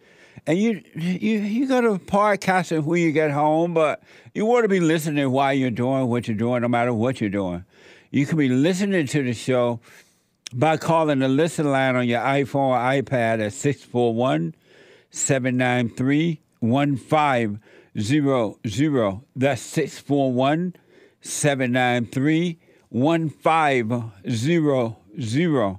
And don't forget to follow us on JLP Talk on Twitter and Jesse Lee Peterson on Instagram. We're also on Cozy.tv, where Christ is King. Cozy.tv/JLP. And Rumble. You got to know how to Rumble.com/Jesse Lee Peterson. And to donate and have your comments read out loud, go to Bar JLP Cash App. Bond JLP Cash App, or just buymeacoffee.com. Buymeacoffee.com /slash JLP Talk. Buymeacoffee.com / JLP Talk, or rebuildingtheman.com. Rebuildingtheman.com. It's the third hour of the show. It's Open Line Friday. Get it off your chest day. Whatever is on your mind, express yourself Friday. You, Tom, like a mug. You need to go and get yourself bleached, because everything you say about black people, and you're sitting up there looking like a tar baby. It might sound like a semantics argument, but he's a great alien. I wonder if he's been smoking pot. If you can keep your head when all about you are losing theirs. And while I did get out early, I hope you're not finished. Maybe there's a challenge in your life that you've been trying to overcome. If you can meet with triumph and disaster and treat those two imposters just the same. But I don't look at this as a setback. I don't look at this as an excuse to give up. I look at this as an opportunity, and that's what I'm going to take it as. Yours is the earth and everything that's in it. Amazing. The If poem is the New Testament. Really, it's the New Testament. And Donald Trump is living the New Testament. And you can too. And you can too. I'm going to want my expert and producer, Sean, in the studio, and my other expert and the host of the Anchor Baby, the American Anchor Baby, in the studio here in a minute. I want to finish up with Anthony first. I was talking to Anthony. We had to go on a break, a first-time call out of Missouri. And Anthony, you were talking about flat Earth. Are you a flat earther? I don't identify as a flat earther. I live inside a... But do you believe that the flat Earth exists? Yes. Oh, okay, go ahead. So we live inside a firmament, according to what the Bible explains, which is considered a dome. In Hebrew, it means rakia. So the more we study or read the Bible, or even check it out, give it a glance once in a while, we will find out little by little how the earth was created in the way how God created it, not the helios, and I pronounce heliocentric in that way, which is a pagan god, a false idol that was from the Greek and the Romans. They just kind of adopted all that pagan religion. And technically, this whole world just kind of fall into a whole pagan religious belief when it comes to heliocentric instead of geocentric. So the whole idea is that Satan has us under a huge lie. And the reason why the whole idea of space is to give the idea that they do not exist, like the fallen angels and Satan himself, that they don't exist. So they create the image of false aliens and extraterrestrials, but aliens in general means visitors or from other places, and extra-terran celestials, that's what they are. They are just extra celestials here on the Terra, which means Earth. They created this false image 500 years ago. Well, not 500 years ago, but technically since the very beginning of time when God threw them here on this realm, which we call Earth. The firmament from the very beginning, if you read Genesis... I just asked Sean and where are the other folks coming from? I thought you asked for the experts. I said, I named the two I wanted. What the... Y'all coming here like y'all about to attack. Like y'all under the firmament. John, it says there. Anthony, what is a firmament? You said we live in a firmament? Yeah, inside a dome, it's a firmament. It's called a firmament. What is Hebrew, a firmament? It's called a rakia. A firmament is a glass dome. It is. You could find it around where it says that even God is looking down on us, like through the glass dome, like grasshoppers. And so, where is the end of the glass dome and the beginning of it? he has us in heaven. It's nothing like space, a little glass dome floating in infinite space. That's a false idea that they try to put in our heads, the indoctrination of us floating in infinite space and being just a little grain of sand in infinite space. And then we have that idea of feeling lonely because we think we're alone in an infinite space and God is nowhere to be found. But he is technically above us, outside of this dome. It's like a fishbowl. So, we're inside of. Let me just out black and slow, just in case you didn't know. But where? So are you saying we're not on Earth? We are on Earth. And so are we living in a glass dome on Earth? Yes. And where is the door, the front door and the back door of that dome? There is no front door or back door. How do we? You can't get out? You can't get out, not even the devil himself. And you can't get in? You can't get in. Only God is watching us from outside. It's like how you're inside a room right now. Uh-huh. But the real heaven is outside in the world. But I can get outside of this room, though. There's a door to this room. Yeah, of course. But in all technicality, the earth that we are in it's a realm, which is a kingdom. And outside of this kingdom is actually the real heaven that God is in. He's looking down on us. And the Bible also says that we are sitting on pillars and the earth is unshakable and unmovable. And so has anyone ever ran into this dome? NASA tries to send rockets, and when you see them just kind of blowing up top, there's a thing called Project Fishbowl, where they were doing the project of sending rockets and out in Hawaii, I believe, and they were blowing things up and just kind of causing all these crazy effects around the countries and stuff. But yeah, whenever you see the rockets kind of creating this like ripple or this long streak, kind of like a boat on water. Right. I've seen that before. Yeah, so that's what they're doing. They're scraping the dome in a way, and then it just disappears. Who's scraping the dome? NASA with the rockets, or Tesla, or not Tesla, Nikola, whatever his name with the Tesla, SpaceX. What's the guy name, sir? Elon Musk. Elon Musk, yeah. Yeah. Are you a Christian? Yes, sir. Have you always believed that the earth was flat? No, not at all. Did you believe it was round at one time? Yeah, because, well, I think everybody is born and raised technically to learn whatever the school teaches us. And then we fall for the pseudoscience and the indoctrination that was taught 500 years ago by the Vatican with the whole heliocentric idea. At first, it was a bad idea. They killed the person who came up with the idea of heliocentrism. And then somebody else, I think it's Copernicus, who finally kind of perfected the idea of our world or our lives to revolve around pagans. And are you 100% sure? Are you 100% sure the Earth is flat? 100% sure. And what good does it do you to think that the Earth is flat or round? What good does it to me is the fact that our lives, we would live more in peace, more in not denying the truth of what God has created in our lives. So you would have peace if you believed the earth was flat?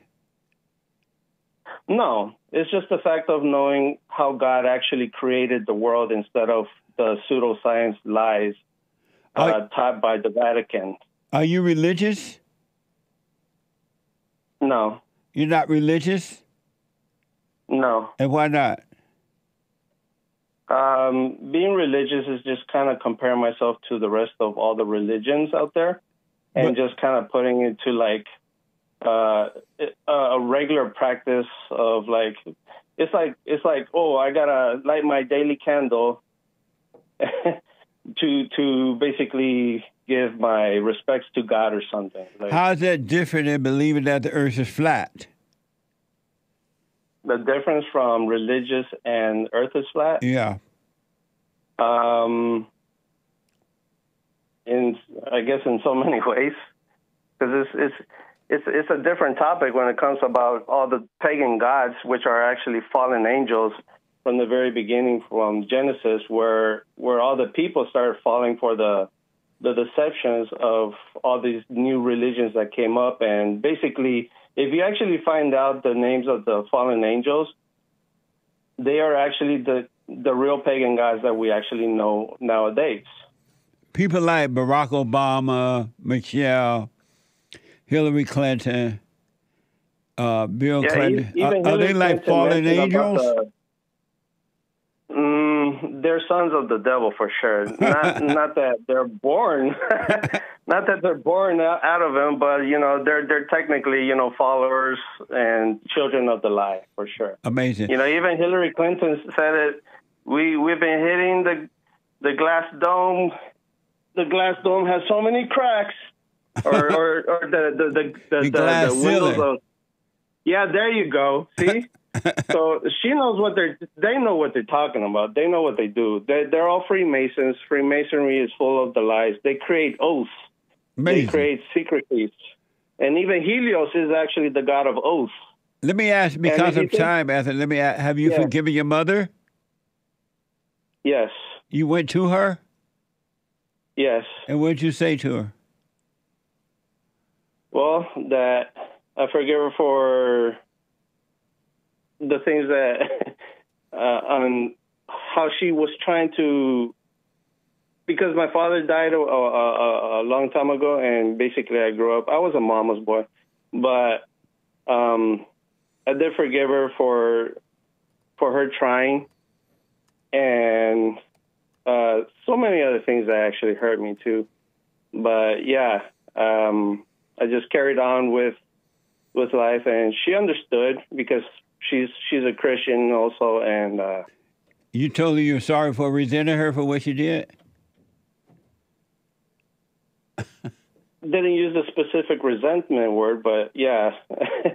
But it was, I can't even remember like specifically, but yeah. Amazing. Anthony, thank you for your call, man. I want to hear from some other flat earthers and round earthers. But what you said is very, very interesting. I appreciate it. Thank you. I would love to keep talking about this, though, next time. Okay, absolutely. All right. Thank you, Jesse. You're welcome, buddy. There are a lot of people now who believe that the earth is flat. So two of my experts are here, and I want to ask, there's one line open, 888-7753-773. I want to ask them a couple questions, and then they want to say Merry Christmas and not Happy New Year yet, but Merry Christmas. My producer, Sean, is here, and an expert on the Jesse Lee Peterson Show, and the American Anchor Baby is here. And the host of the American Anchor Baby and the expert here, Nick. Sean, what do you think about the flat earth thing? It's flat, and it's only a matter of time before people find out. So you believe the earth is flat and not round? Yeah. You do? Yeah. I didn't know that. What? A flat earth in my office? What's the... And I'm coming out. Why do you believe that the earth is flat? The same reason people think it's round. You see certain evidence that point towards one way or the other. And, they say that whatever the majority of people think, it's not, odds are it's not true. So the majority of people think it's not flat. So. And so you believe we're in a dome too? I mean, I don't know about all that, I just know that a couple of years ago, I started looking into it. They say it takes about a year of like really looking into it to start coming around to the fact that it's flat. Like for example, Right. We grow up thinking, oh, our government would never do anything to intentionally hurt people, or they would never do this, they would never do that. And then you start finding out, yeah, like they would do certain things, certain unnameable things, on purpose. That sort of breaks your illusions about that, and then it's only a matter of time before you start thinking the earth might be not what they say it is. So you believe the Earth is flat? I know it's flat. I know You know it's flat? I know it's flat. Really? And I know it so much that I don't even bother trying to explain it to people. And how do you know it?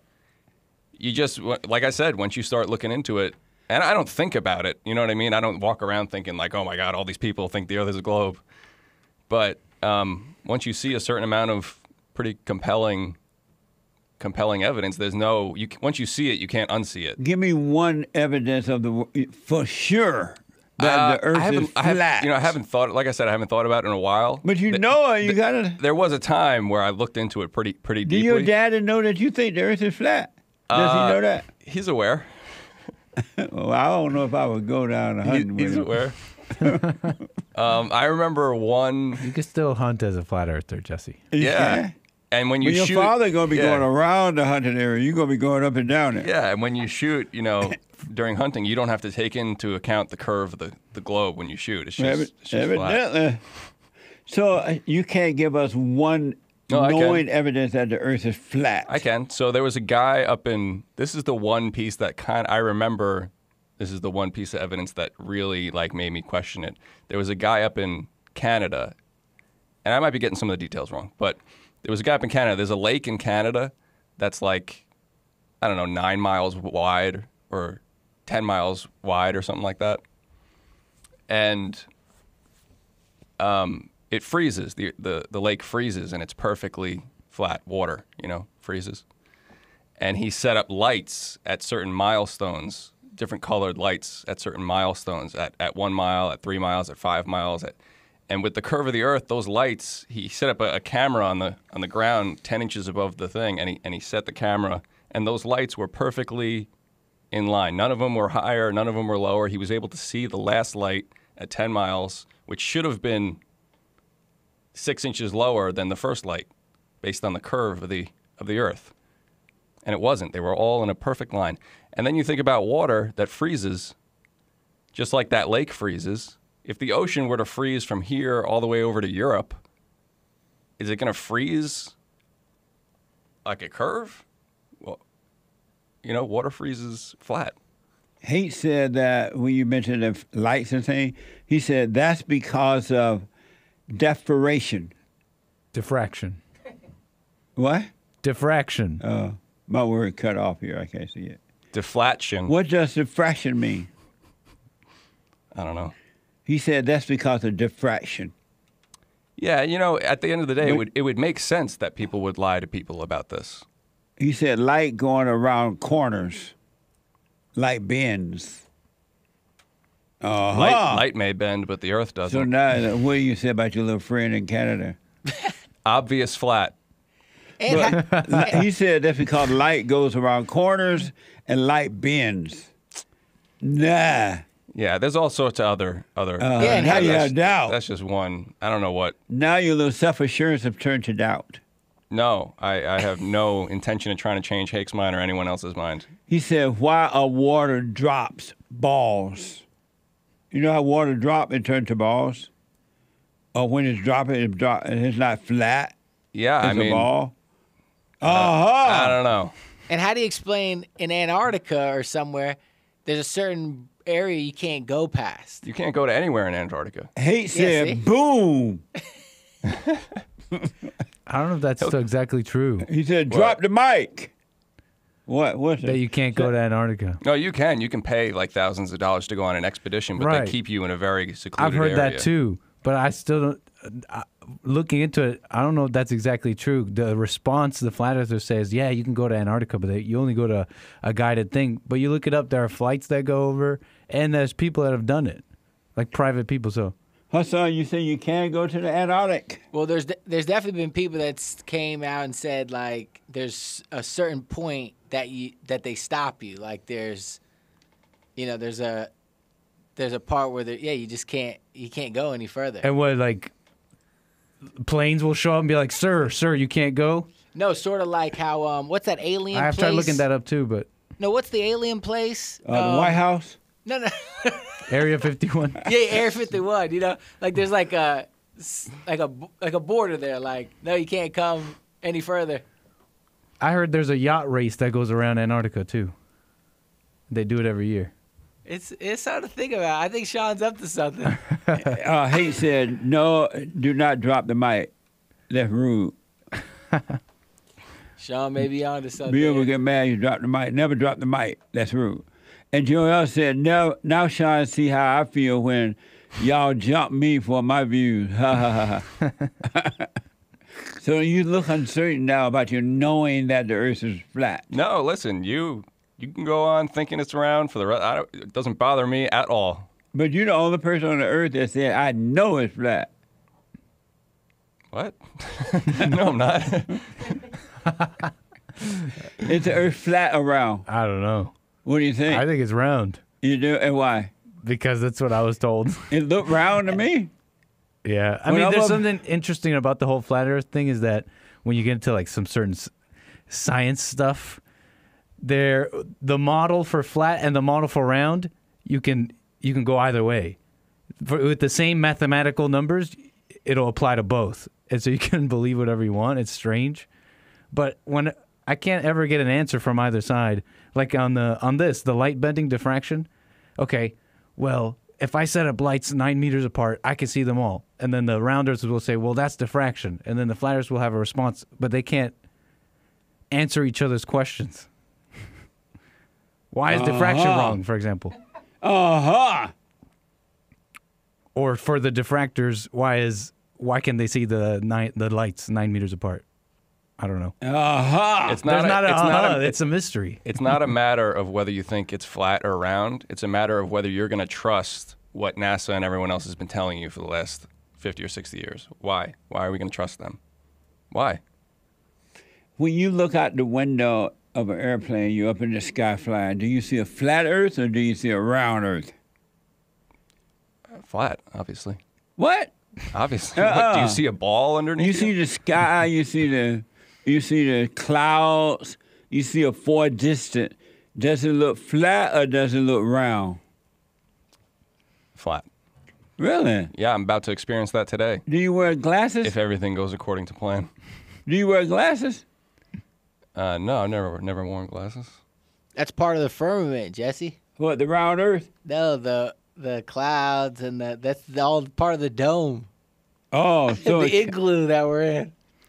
Isn't NASA the latest to say that, though? He said NASA doesn't tell us that. Yeah, right. Like they're the latest to say it, though. Like, I guess I'm not gonna argue. I think so. I'm not gonna argue about this. So, you going on vacation for 2 weeks? Yeah. And where you going? Hunting? Going hunting. Going to home, New Jersey. Let me call the animal rights people. Bring it on. I'll let them know where you are doing the hunting. Come at me, bro. Just because he said he's a flat earther, Jesse, you're going to ruin his hunting trip? Yeah, right. Yeah. You deserve it. You can hunt on a flat plane or a round plane. I'm like, Sean is on the flat earth killing deer.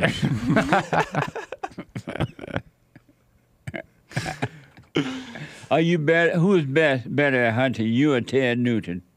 Oh, Ted. I know, he's amazing. A legend.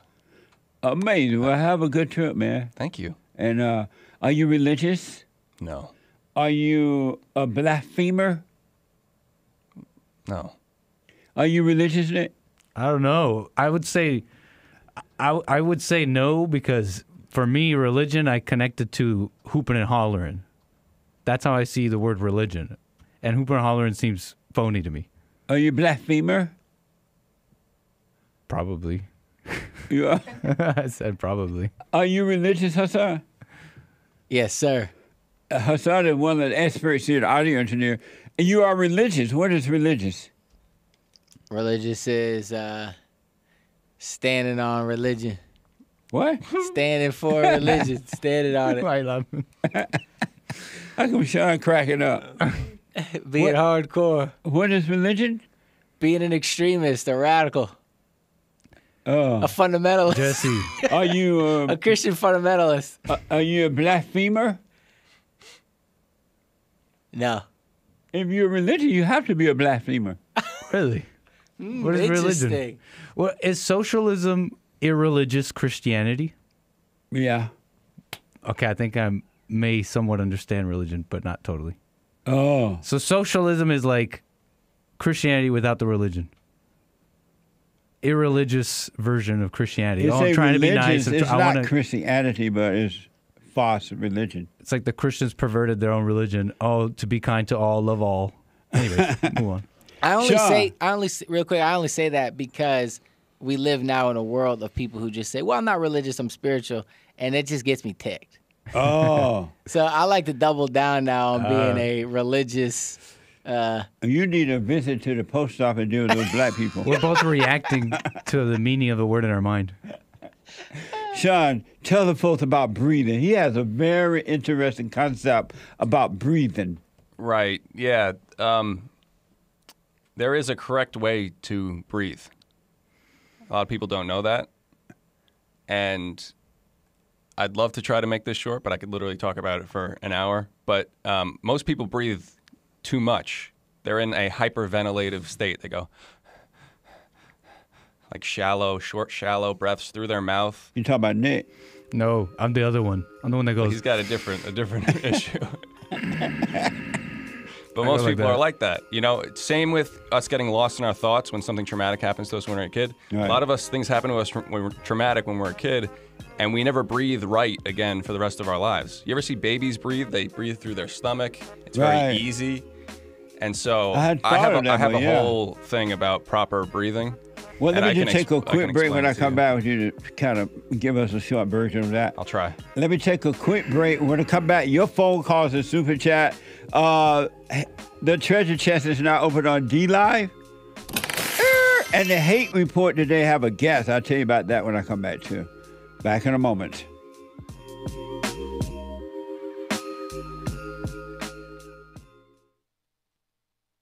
Check out my book, For Raised to Responsibility. I show you how I was able to overcome anger. The spirit of anger was taken away from me. I had it. And as a result of having anger, I was insecure. I had doubt, worry, fear. I was in a fallen state and didn't know it. And it wasn't until I went and forgave my mother who tried to turn me away from my father. I forgave my father for not being there and returned back to him. My spirit connected with his spirit, and through him, I was able to return to God.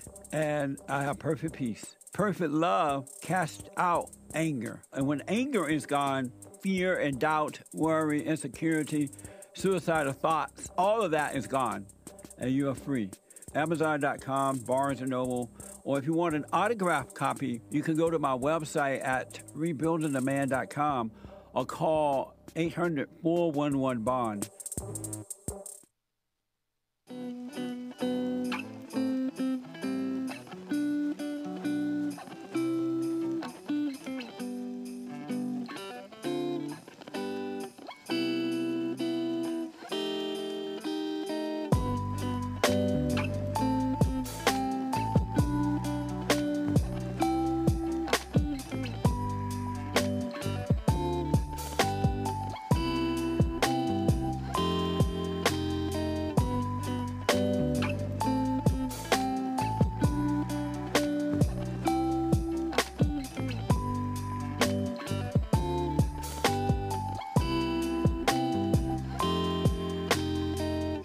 So a couple quick announcements. Number one is the Hake Report is coming up.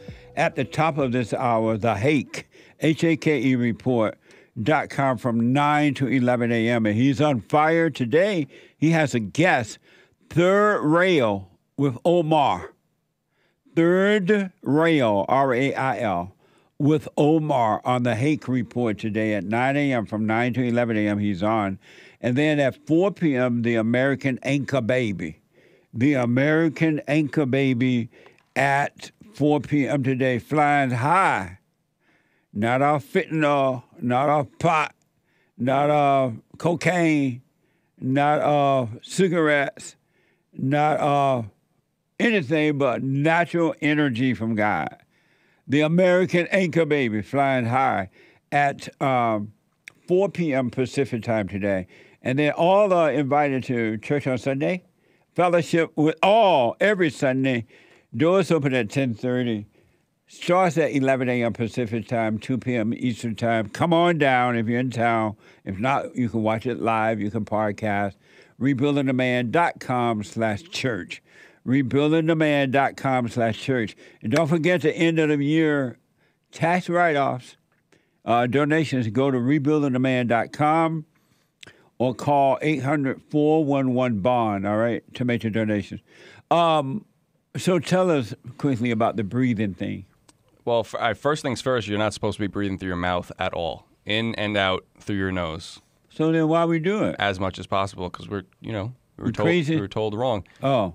And also a lot of people start doing it in their sleep when they're growing up. So, sleep apnea, people snoring, they breathe through their mouth. You're pretty much suffocating. You're suffocating yourself. So in some cultures, if the mother sees the baby breathing and is breathing through their mouth, they'll just close their lips and force the baby to breathe in and out through your nose. Really? And if you retrain yourself to do this while you're sleeping, it'll stay that way. You don't have to tape your mouth for the rest of your life. But breathing through your mouth is the first problem. And second, like I said, people breathe too much. They'll take 10, 13 breaths a minute. Just in and out real quick, shallow. They say to do it light, slow, and deep.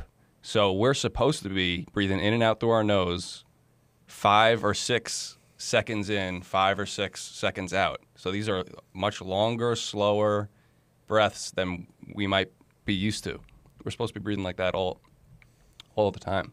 So they make these breathing, exercises and stuff online where there's a little bell that rings when you inhale and exhale. If you do this for 5 or 6 minutes, you'll notice the difference. It's all in the when you breathe in and out through your nose, it's a whole different muscle group. It's the lower 2/3 of your lungs. When you breathe through your mouth, it's that panicky, you know what I mean? That panicky chest breathing. And people are in a permanent panic state. It's insane. It's insane. When I started doing breathing exercise and focusing on my breathing, it completely changed everything for me. Can you give me a quick change? What, for example? Just doing breathing exercises, being conscious of the way I'm breathing throughout the day. Right. If you go to the grocery store, and you're not conscious of how you're breathing, just like you say, being conscious, being aware of the present. If you're not conscious of your body and conscious of how you're breathing throughout the day, you're going to fall back into this, like, panting almost. I noticed that when I'm doing the silent prayer, I tend to breathe from my nose. Exactly. We're not sitting there. And I just let myself breathe rather than participate in forcing it at all. Right. And you'll notice too when you relax after 5 or 6 minutes of breathing through light, slow, and deep in and out through your nose, you'll sort of salivate, like your mouth will get watery. Right. That's a sign that your whole body's relaxing. Oh, nice. And you know how in the Wild West, where if they were like doing a duel, they would spit on the ground? Right. That was to show that they're not scared. Because if you can't spit, it means your mouth is dry, it means you're scared. But if they can spit and it's like a good one, it means that they're relaxed and it. Look at all that spit. Check that out. Check that out. You see that? And you like that? I ain't scared. And so, in closing, cause I got to get back to the phone calls. What do you think about the way the Anchor Baby breathes? Do the way I breathe? You, funny. I mean, you do the same thing that my mom does. Oh, your mother breathe like Nick. Yeah, I've been telling my mom to breathe, more. You can't properly. take her, dear Harrington. But it's a lot of people do. They hold their breath, and it's like labored breathing. They hold their breath, and then they sort of push it out, so they'll go.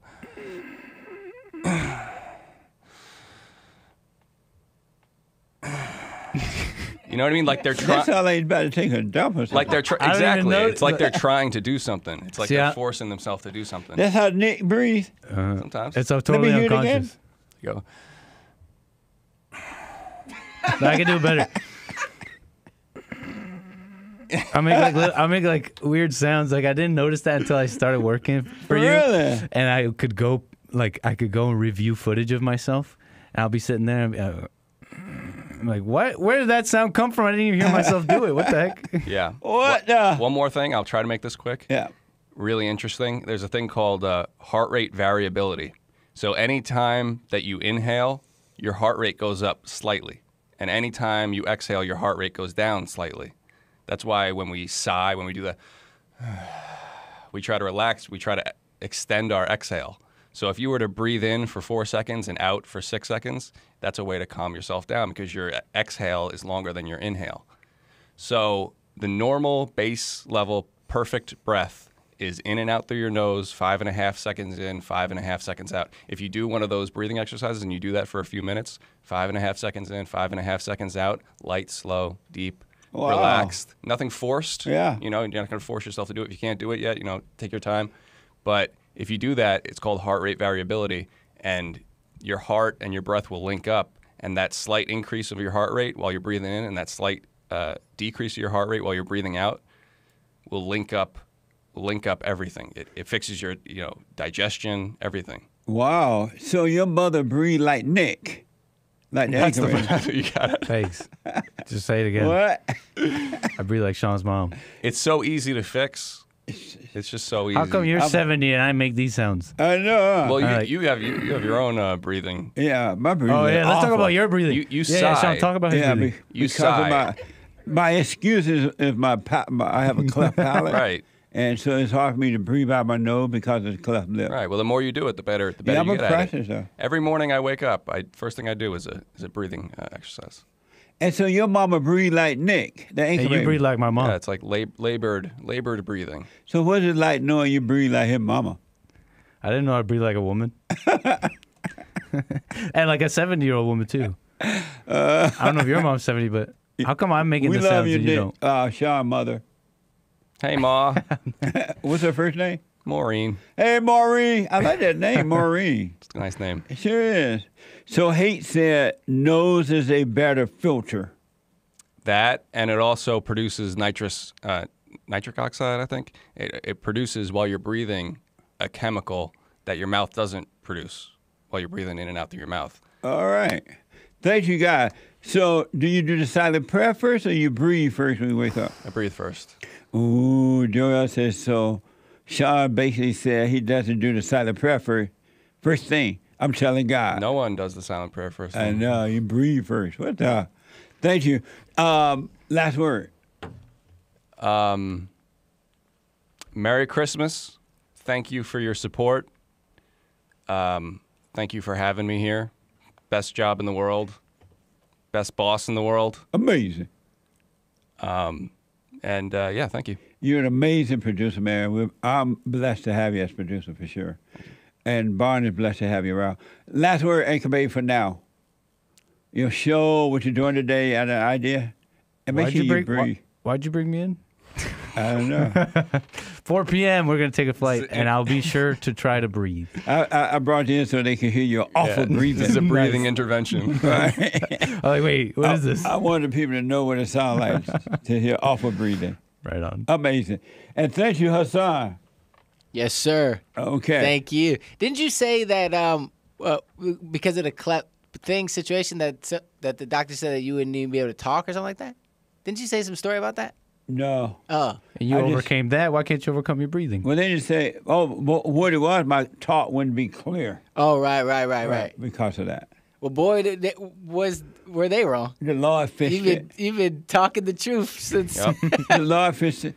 Light, slow, I'm going to start and deep. pressing the breathing things now. I'll send you some. Yeah, me some too. Stuff. It makes sense. I'll send you some stuff about it. Okay, it makes sense. Thank you, guys. See you at 4 o'clock today, Pacific time. Thank you. The American Anchor Baby. Let me go quickly to Janae out of Utah.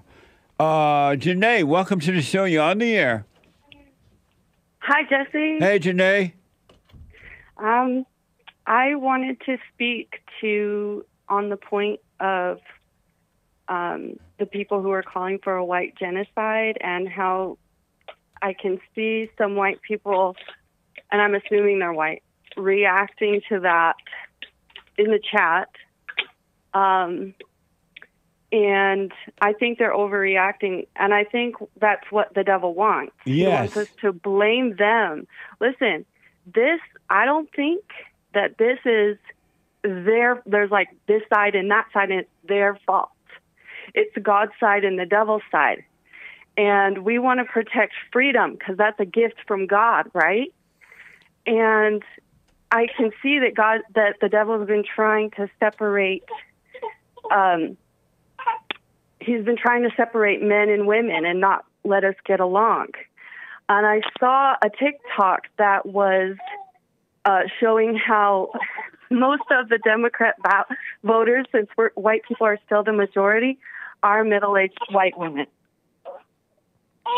And so you can't blame one side. It's an attack on all of us for us to fight. So what I would say is don't overreact and fall for it, because what they want is for us to explode and to start it, for the white people to explode and to start a fight, and then they can come and get rid of us. You make a very good point. You don't want to overreact. That's why I'm encouraging white people to drop the anger, because they are pushing white people and pushing them, and they want them to be mad, and they want them to overreact so they can lock them up. That would give them an excuse to lock them up. So you don't want to be mad about it. Anyone that has anger is always overreacting to situations of life, and they end up destroying themselves. Exactly. Yeah. So Exactly. You're totally right. What we should be doing, if we're really upset, is what you said: forgive our mothers, Yes. and fathers. Yeah. And because the reason why we're here in the first place isn't because of those individuals who we saw calling for the white genocide. That's not the reason. The reason is that America was coming along with freedom, white and black and all of other different races. And the devil said, well, look at all these hateful, angry weaklings being mad at their mothers. I can just use all of them, get rid of freedom on earth, and enslave humanity. They got to forgive. Janae, thank you so much. You make a good point. I got to run because of time. Call me again. Okay. Thank you. You're welcome. Roxanne, a first-time call out of New Jersey. Roxanne, welcome to the show. You're on the air. Oh, thank you for taking my call, Jesse. Merry Christmas. Merry Christmas. Two things. One, I want to thank you. You really helped me. I've been watching you for over a year. You helped me get over my anger with my mother. Yeah. And you helped me realize, women are evil, and especially the mothers. Yes. My mother's evil. But I want to thank you. You helped me. I got over my anger. I'm doing the silent prayer twice a day, one in the morning and one at night. And it's really helped me. Like, I can sleep. I'm not stressed. Yeah. But I do have a question. Okay. I'm over the anger. I forgave my father for not standing up to my mother. Now all I have to do is face her and forgive her. Now, I have no problem doing that, and I got over the fear. The only question is, how would I do it? Because she likes to play victim. She'll scream and, I'll call the police and say I tried to hurt her. Like, I almost feel like I have to wear a body camera when I go to forgive her. Well, it doesn't. Are you able to FaceTime with her? No, she's not into that technology. Old-fashioned. Well, here's what I recommend. You stay calm or shaking your boots and whatever you're feeling inside of you, that is happening inside of you, and you're going to overcome that. So shaking your boots, just say, hey, Mother, I'm sorry for resenting you. I understand now you can help yourself, and I just want to say I'm sorry for resenting you. If she admits she's wrong or whatever, if she play games, that's on her. That's on her. Don't play the games with her. Don't do anything. Let her do whatever she wants, because she's just in denial. She's not ready for the truth. She love her hell, and God will forgive you, and it'll be the last time you have to shake in your boots. Okay, that's good, because I feel like once I face her, all the healing can begin with me, you know? It will, absolutely. It already began with you, the fact that you see that you need to forgive her, that you're wrong for resenting her. The healing, quote unquote, is happening already. You're just going to enhance it by going and forgiving. Yes, because I know she likes to play the victim, and she'll scream and cry, and she'll say I tried to hurt her. No, she's just acting on a stage. That's all. She's an actress. It's all fate. Don't fall for it. Okay, so I'll go up there face to face and say I forgive you, and then just walk away. Well, don't do it like that. Don't just run up and rush away. But go up there, shaking in your boot, and just, I'm sorry for resenting you. I realize you couldn't help it, and then you'll see what to do next. Just don't pay attention to thoughts.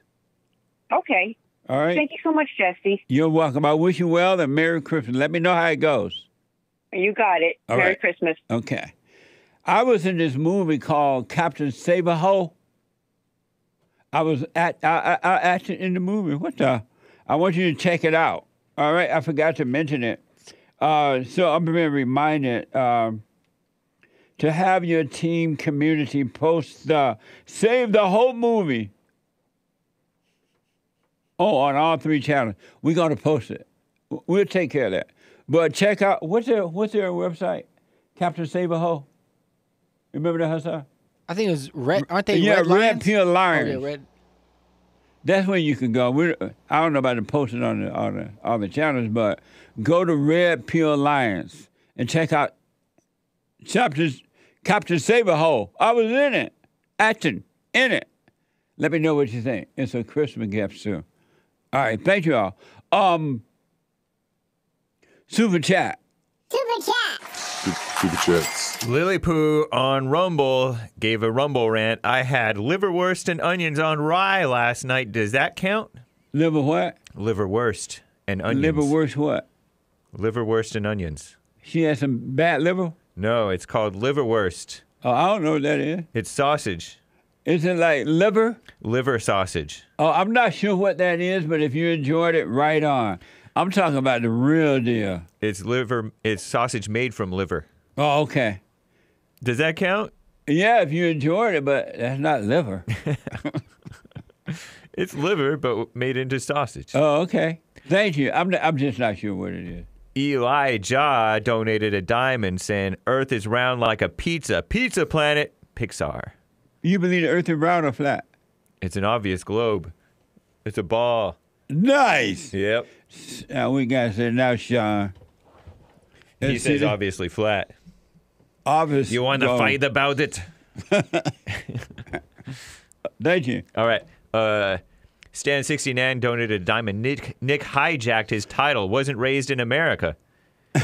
That's irrelevant. He's still an anchor baby. That's anchor right. baby, not anchor raised. You anchor baby. Sean said the flatness is overwhelming. Nice. But I don't see that on his shirt. Nice. It's a flat disc. It's a bunch of flat discs that make up into a ball.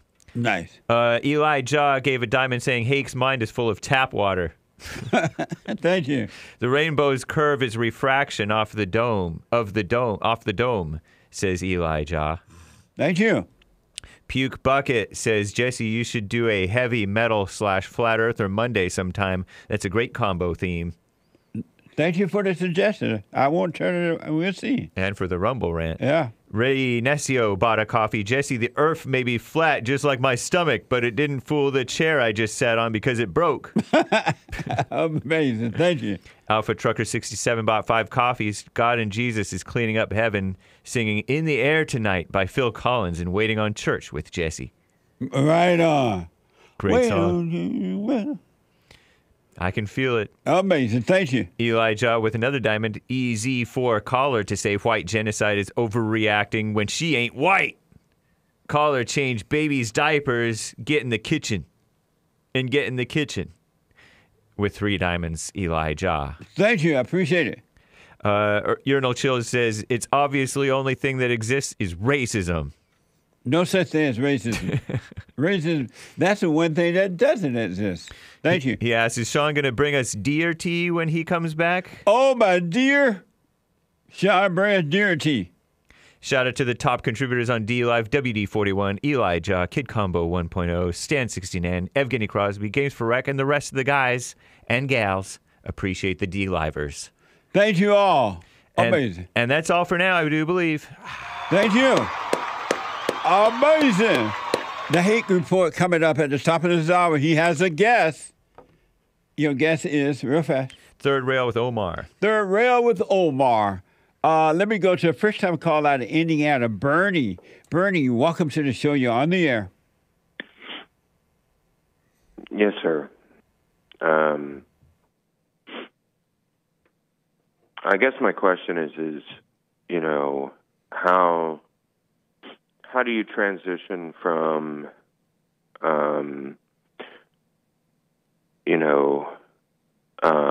serving in 3 wars and then finding God afterwards? By dropping the anger so you could overcome the trauma that you saw there. You overreacted to the trauma of being in the war, and the trauma felt like you, but it's not you. So now you're living in your head, reliving it by believing the lies that the devil is showing you, because whatever war you were in, it's over. It's just that the devil got you thinking there's a future and a past, and you're overreacting. If you stop believing the thoughts about what happened or what's going to happen, you'll be free. Because whatever happened didn't happen to you. It happened to the false you. So you're saying to just forget it? Yes. Like, just let it go. When the thoughts come about it, let them pass. You're not your thoughts. You're not your emotions. They're not from God. They're straight out of hell. And the devil just reminds you of something that is over, but because you believe the thought, it seems like it's still happening, and it's not. Okay. Are you doing the silent prayer? I haven't started yet. I'm on, I'm early in the journey. Okay. So I did look it up. I haven't actually listened to it or started to play it, but I had planned on starting that. Start doing it, man. It's going to blow your mind. Because all you're doing is living in an illusion of a past or the future, and it feels like it's still happening, but it's not. You're being deceived by evil because it wants to destroy you. It's not post-traumatic distress. It's nothing but you've overreacted to evil. Okay. That make a little sense? And would that be the same thing for, like, childhood trauma? 100%. It's the same thing with everything. In reality, Bernie, nothing has ever happened to the real you. It's always been the false you. But because you have not forgiven, you allow evil, which is of the mind and emotion, to remind you of something over and over again 1,000 years ago, and it feels like it's still happening, no matter when you were a child or adult or whatever. Okay.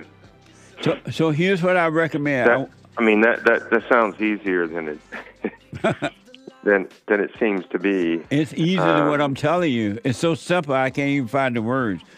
Do the silent prayer this weekend. Call me Monday and let me know.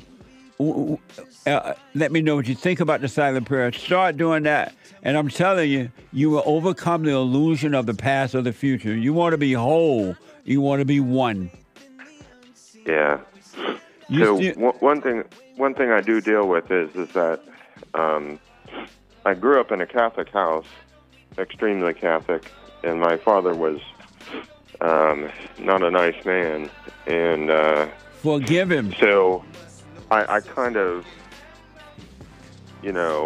grew this hatred for religion. Forgive them. Hey, Bernie, I'm running out of time. The thing going to cut us off. Do the silent prayer. Call me first thing Monday, and I'll take your call right away. Okay. All right. Thanks, sir. Will you call me Monday? I will. Okay. Do the silent prayer starting today, and let's talk Monday. Yep. Okay. All right, Thank buddy. you. Okay. I'm out of time. The Hate Report coming up now. He has a guest. 4 o'clock, the American Anchor Baby. See you at church on Sunday, the fellowship on Sunday. And thank you for your super chats, your donations, and all that. We got a lot of work to do. Get on that straight and narrow. Forgive and be free. Forgive and forget. All right? And you will be free. It's a spiritual battle. Thank you all for an amazing thing. Have a good trip, Sean. Don't kill too many deers. Oh, my dear. I'll be back on Monday. The Lord is willing and the creek will rise. The Hate Report is coming now.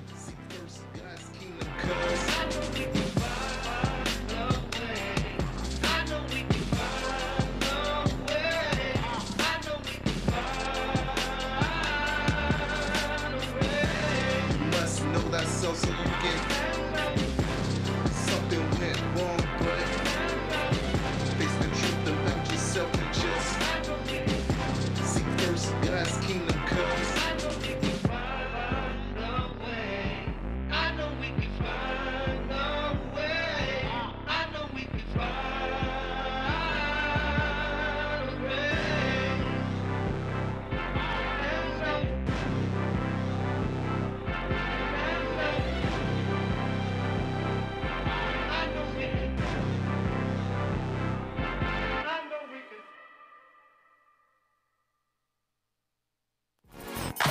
So, here's what I recommend. I invite you to download my silent prayer, and I want you to start doing it. You just download it, get the points of how to do it, and then after a while, you just do it on your own. It's going to point you in the right direction that your life will be returned to you from God. He will give you your life back, because anyone and all people who has anger, they're not themselves. You are the person that you are angry at. That's why it's so important to get to know yourself so that you can see who you're angry at. And if you're doing the hooping and hollering prayers and things like that, some people get up, oh, praise the Lord, hoop and holler, bless my mama, bless my daddy. Continue to do it. Do both. You will see if you want to stay with the hooping and hollering, or do you want to be still and know God. So my gift to you, no charge, at rebuildingtheman.com/church.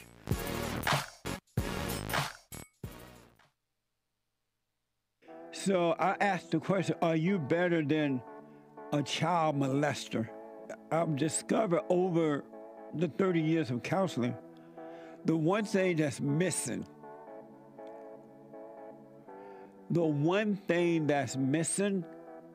and I think because it's not taught in the homes or talked about, we don't have examples of it, right, is love. Our theme this year is to bring back Christianity, to love God with all our heart, soul, and might, our neighbor as ourselves, and to endure. And there, when you're in a fallen state, people will judge the molester but think they're better than the molester. And I ask, well, why do you think you're better? When I realized it doesn't matter what you think about yourself, or how much you have or don't have, or how you accomplish things in life or don't. If you have no love, you have nothing.